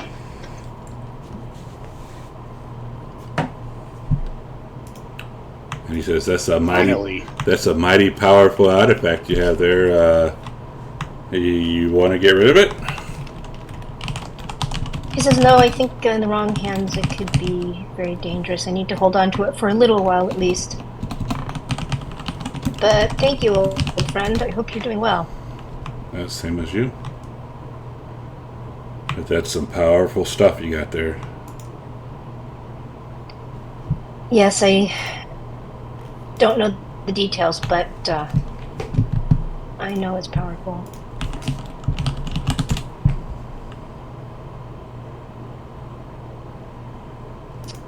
Can I find you here, just in general? Is this your home now? Yeah. Yeah, this is usually where I spend most of my days.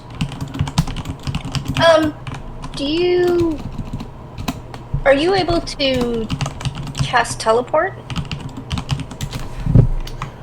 If you have the money.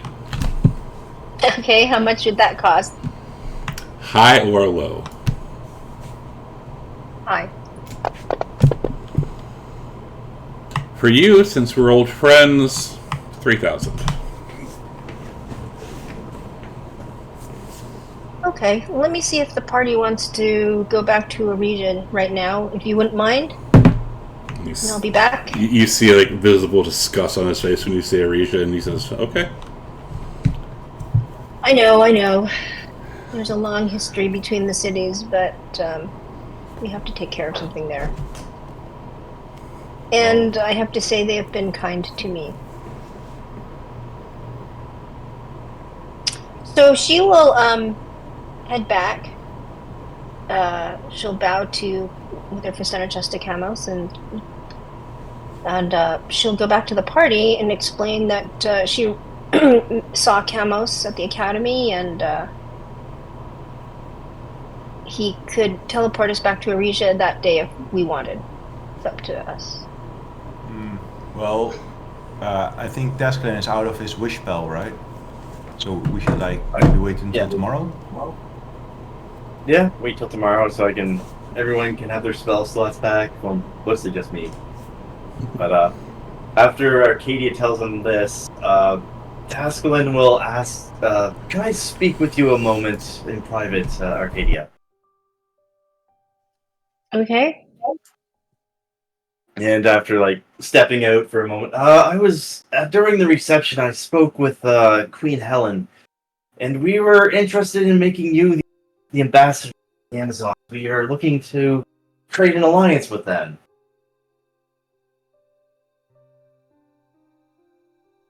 I could see what Queen Darian thinks of this. Arisha has been good to Diana and me. Yes, and that is precisely why I think a strong Eurasia is a one with powerful allies. And I believe we have the Centaurs, and next we could use the Amazons to be on our side.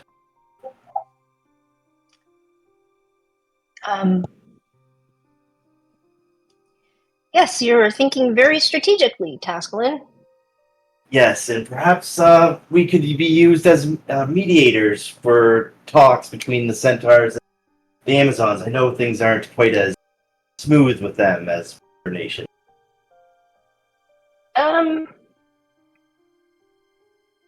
I think things are heading in the right direction, but yes, that couldn't hurt.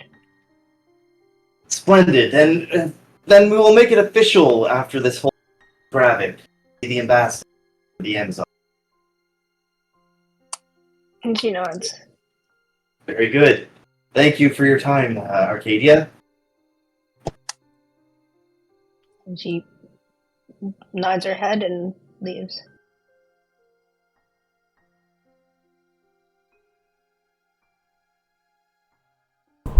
So I guess we'll have a long rest and then head over to get teleported. All right. As Corbin would sneak out that night and go seek out the Nafkamos. Okay. You find Nakamos in his room, and he's sound asleep. Gently wake him up. And he opens his eyes. You still owe me 2 favors. Yes. Time is running short. I thought I would seek you out and see what you might need. You are a god now, right? Some say so. So your time is long. Well, I have to leave in the morning. Then I'm assuming I'm teleporting you tomorrow as well? That's what I was told. I thought I would seek you out. And he thinks for a second. He's like, well, I do have this crick in my neck that someone with your strong hands could possibly alleviate for me. I can try. He gets up and he's like hunched over. And he says, all right there. And he points to like a spot on his neck. Don't break his neck. We'll try to adjust Need it. him. Give us, how about like an athletics? Alright. Hopefully it's high. Yeah, if you roll a 1, oh god. Break his neck. You want it in the open or in the tower? Open's good. And he goes, and you hear like a loud crack. He's like, oh, that felt so good. Thank you. Wait, that was close, because remember when he did the 20 and he accidentally like slapped somebody? Yeah. Oh. He's like, oh, that felt Yeah, so I think good. a 1 or a 20 would have been dead combo. Yeah, dead cow. And He's go to Arcadia. And he thinks, he says, and for the second favor, ooh, I could always use some of your old god's cheesy potatoes. I'm sure I can whip up a batch. Then he sits down expectantly. I will go to the kitchen and see if they have the supplies to make them. And they do. Lucky Corbin. Lucky Corbin. We'll, Yeah, 2 oaths of service. That's like super Yeah. lucky. I will whip up a batch of cheesy potatoes, the likes of which no one has ever seen. Give us, for, I don't know, how would you make that? Performance, maybe? Yeah, I was thinking that too. Oh god, don't poison him to death now. I will use my advantage. Do it.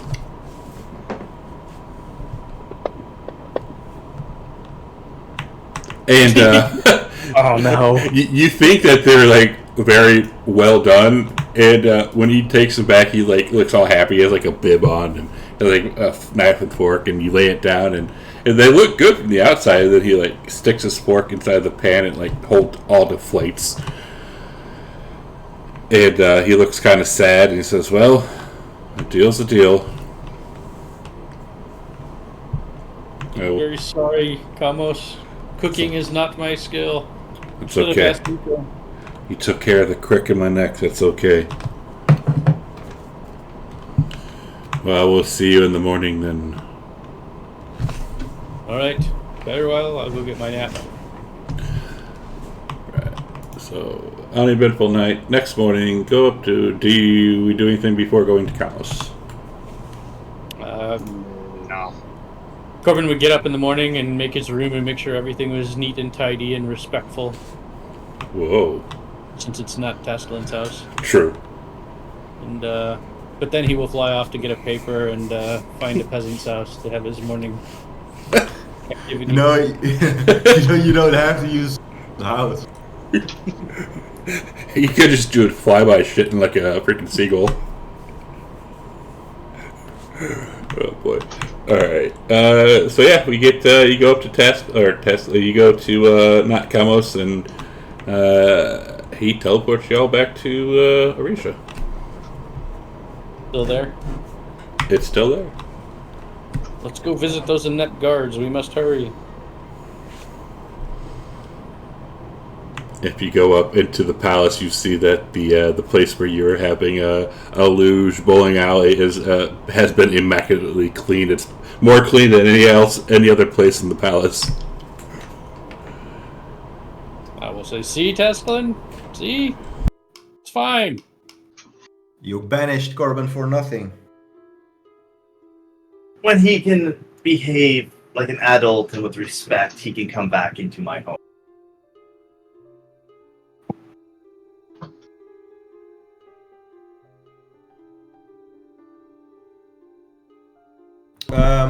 Actually, Nico. So you guys, prepare, I'm gonna do this remotely. So hold on, I'm gonna leave this Discord. I'm gonna go to the one on my phone, Okay. and then and hold on a second. Yeah, we're almost done. I was trying to get us to a point, a good point to actually stop, but we are almost done. I know we're like way over time. Well, we wanted to eat a hero's feast. Yes. I've switched.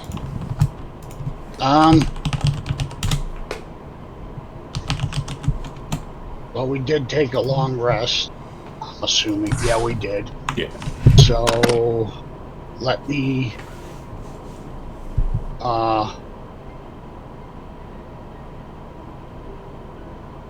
let me get that prepared. Alright, and that bowl does consume it.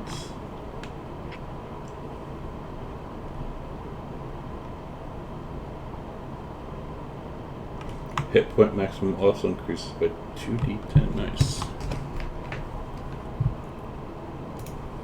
I can't spell right. My spelling is terrible. I have it actually here. I'll just throw it on you right there.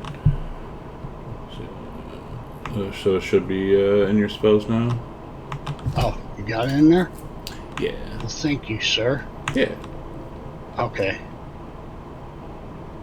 Let's see, what level is that? 6. There it is.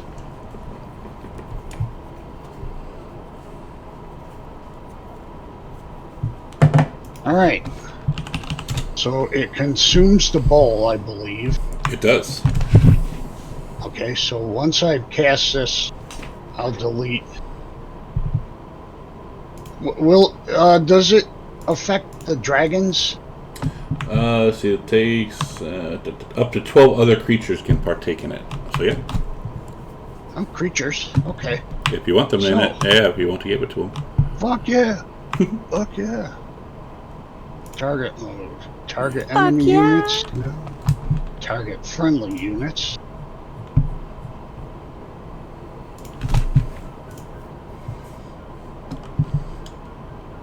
Okay. And then also everybody gets Hero's Feast. And then also the heal at the bottom. And they get the temporary heal. So I gotta roll that. Yeah, just hit the button with all of them targeted, and it should do it automatically. And yeah. Did you also That's want to not cast Foresight? Because that takes a bit too. How many? Well, I can only cast Foresight on one or two people. Well, Because I mean, it's on a yourself, ninth I mean. level spell. Alright. Yeah, but on yourself, like, I don't know. Because you had it active last time. Yeah, it really helped. Yeah, that Foresight is, boy, that's a good spell. That's a pretty good spell. What does it do? It gives him advantage on everything. Yeah. Disadvantage for them, advantage for me. So, 1 9th level spell, and what is Hero's Feast? 6th level? 6, yeah. 6th level spell. And I'll go into my inventory. Unlock. And bye-bye bowl. Bye-bye bowl. But it was well worth it. Absolutely. All right. I think we're good. Very good. All right. Nico's job is done. Any other preparations? Taskelin will tell Helen if they don't come back within at least 48 hours to collapse the tunnel where the portal is and seal it off. And she says okay, and asks that you be safe. You better come back. I will. No, do not worry. This will be done in quick order, and I will reach to you.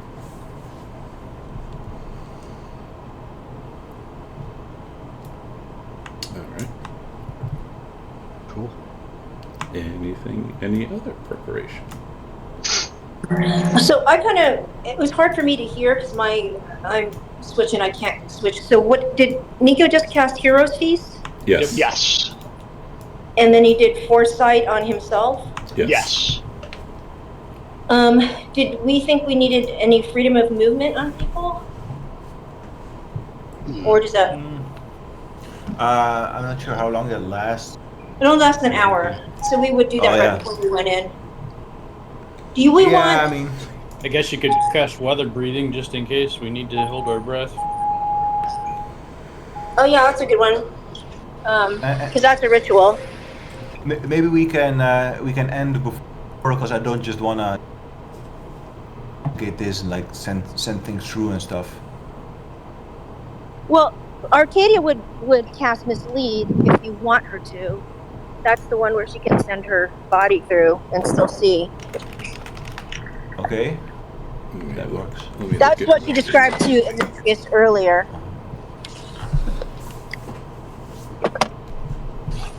Do we want to try that?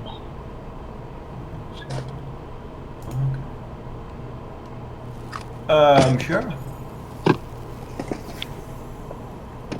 What is that? I'm not in the game anymore. Is that a 5th level? It is. Well, she doesn't know if she wants to use it because she could. What is Guardian? Whatever that spell is. That a 4th level or 5th level? A 4th. Okay, so what's 5th? Is Mislead, Swift Quiver, and Greater Restoration. Oh, well, she would explain because she only has one 5th level spell slot, right? I believe so, yes. Yeah, so she would say she could cast Mislead, but then she would be without Greater Restoration. If they think that's okay, she's happy to do that. That might be worth it.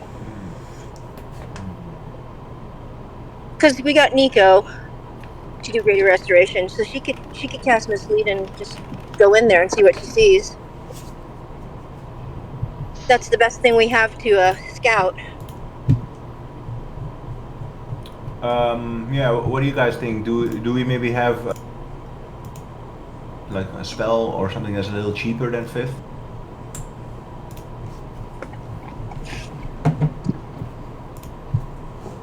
Because Arcadia only has one 5th, so maybe someone else has a spell that's also. Let's see.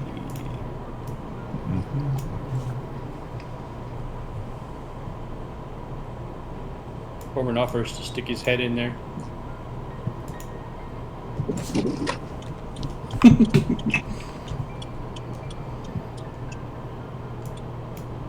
Yeah, I guess only Arcadia has a spell.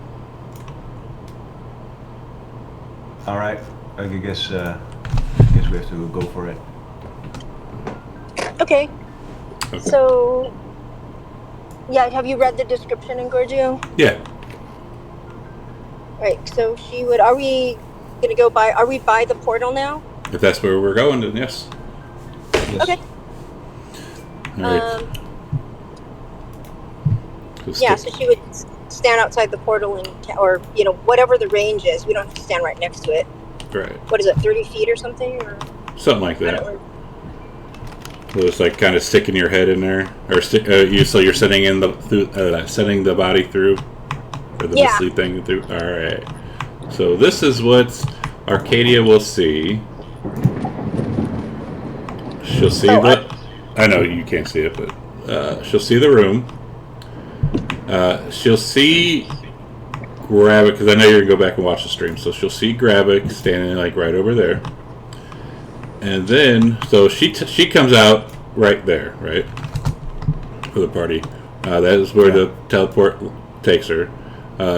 Right there, and right there, you see a creature that looks like this. And a creature that looks like that. Oh man, this is killing me. This is killing me, guys. I gotta cast it. And there are two dragons. And Gravik, yes. 2 dragons and Gravik. But of a kind I've never seen before. And yes, these dragons, none of you have ever seen these kind of dragons before. Nope. They seem to be made from like slime or like diamond or something. I think the green dragon might be a moon dragon. Not 100% sure, but some definitely giving off some nature.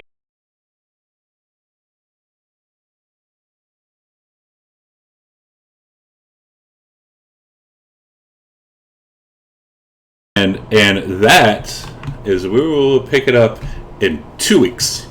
2 weeks? What? 2 weeks. What? Oh, all right. It'll take me that long to get through all of the conversation. Oh my god. Yeah, that was a lot today. In 2 weeks, that's what I plan on visiting Illinois.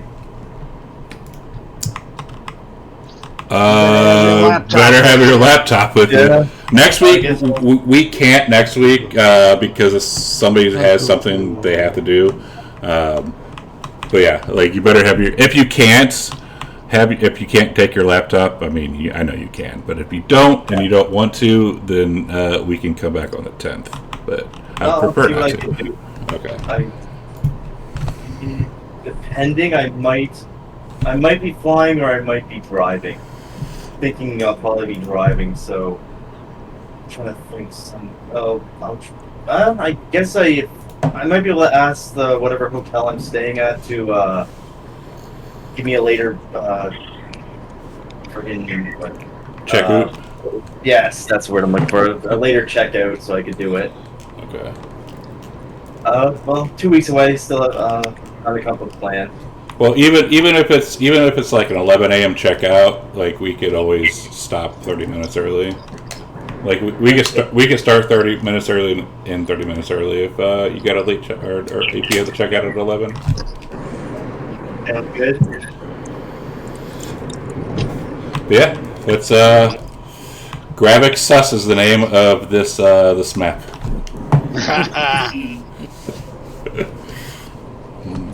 Gonna be awesome. Yeah, it's gonna be fun. Yikes. It's gonna be a real nasty fight. It's gonna be a real nasty fight.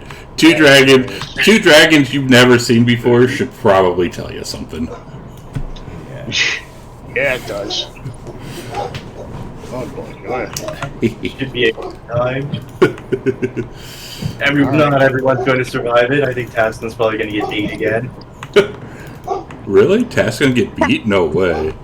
Yeah. But you guys in 2 weeks. Yeah, we'll be back. Have a good one, guys. Yeah, you too. Bye, Jeff. Later. All right, stream. That was fun. That was good.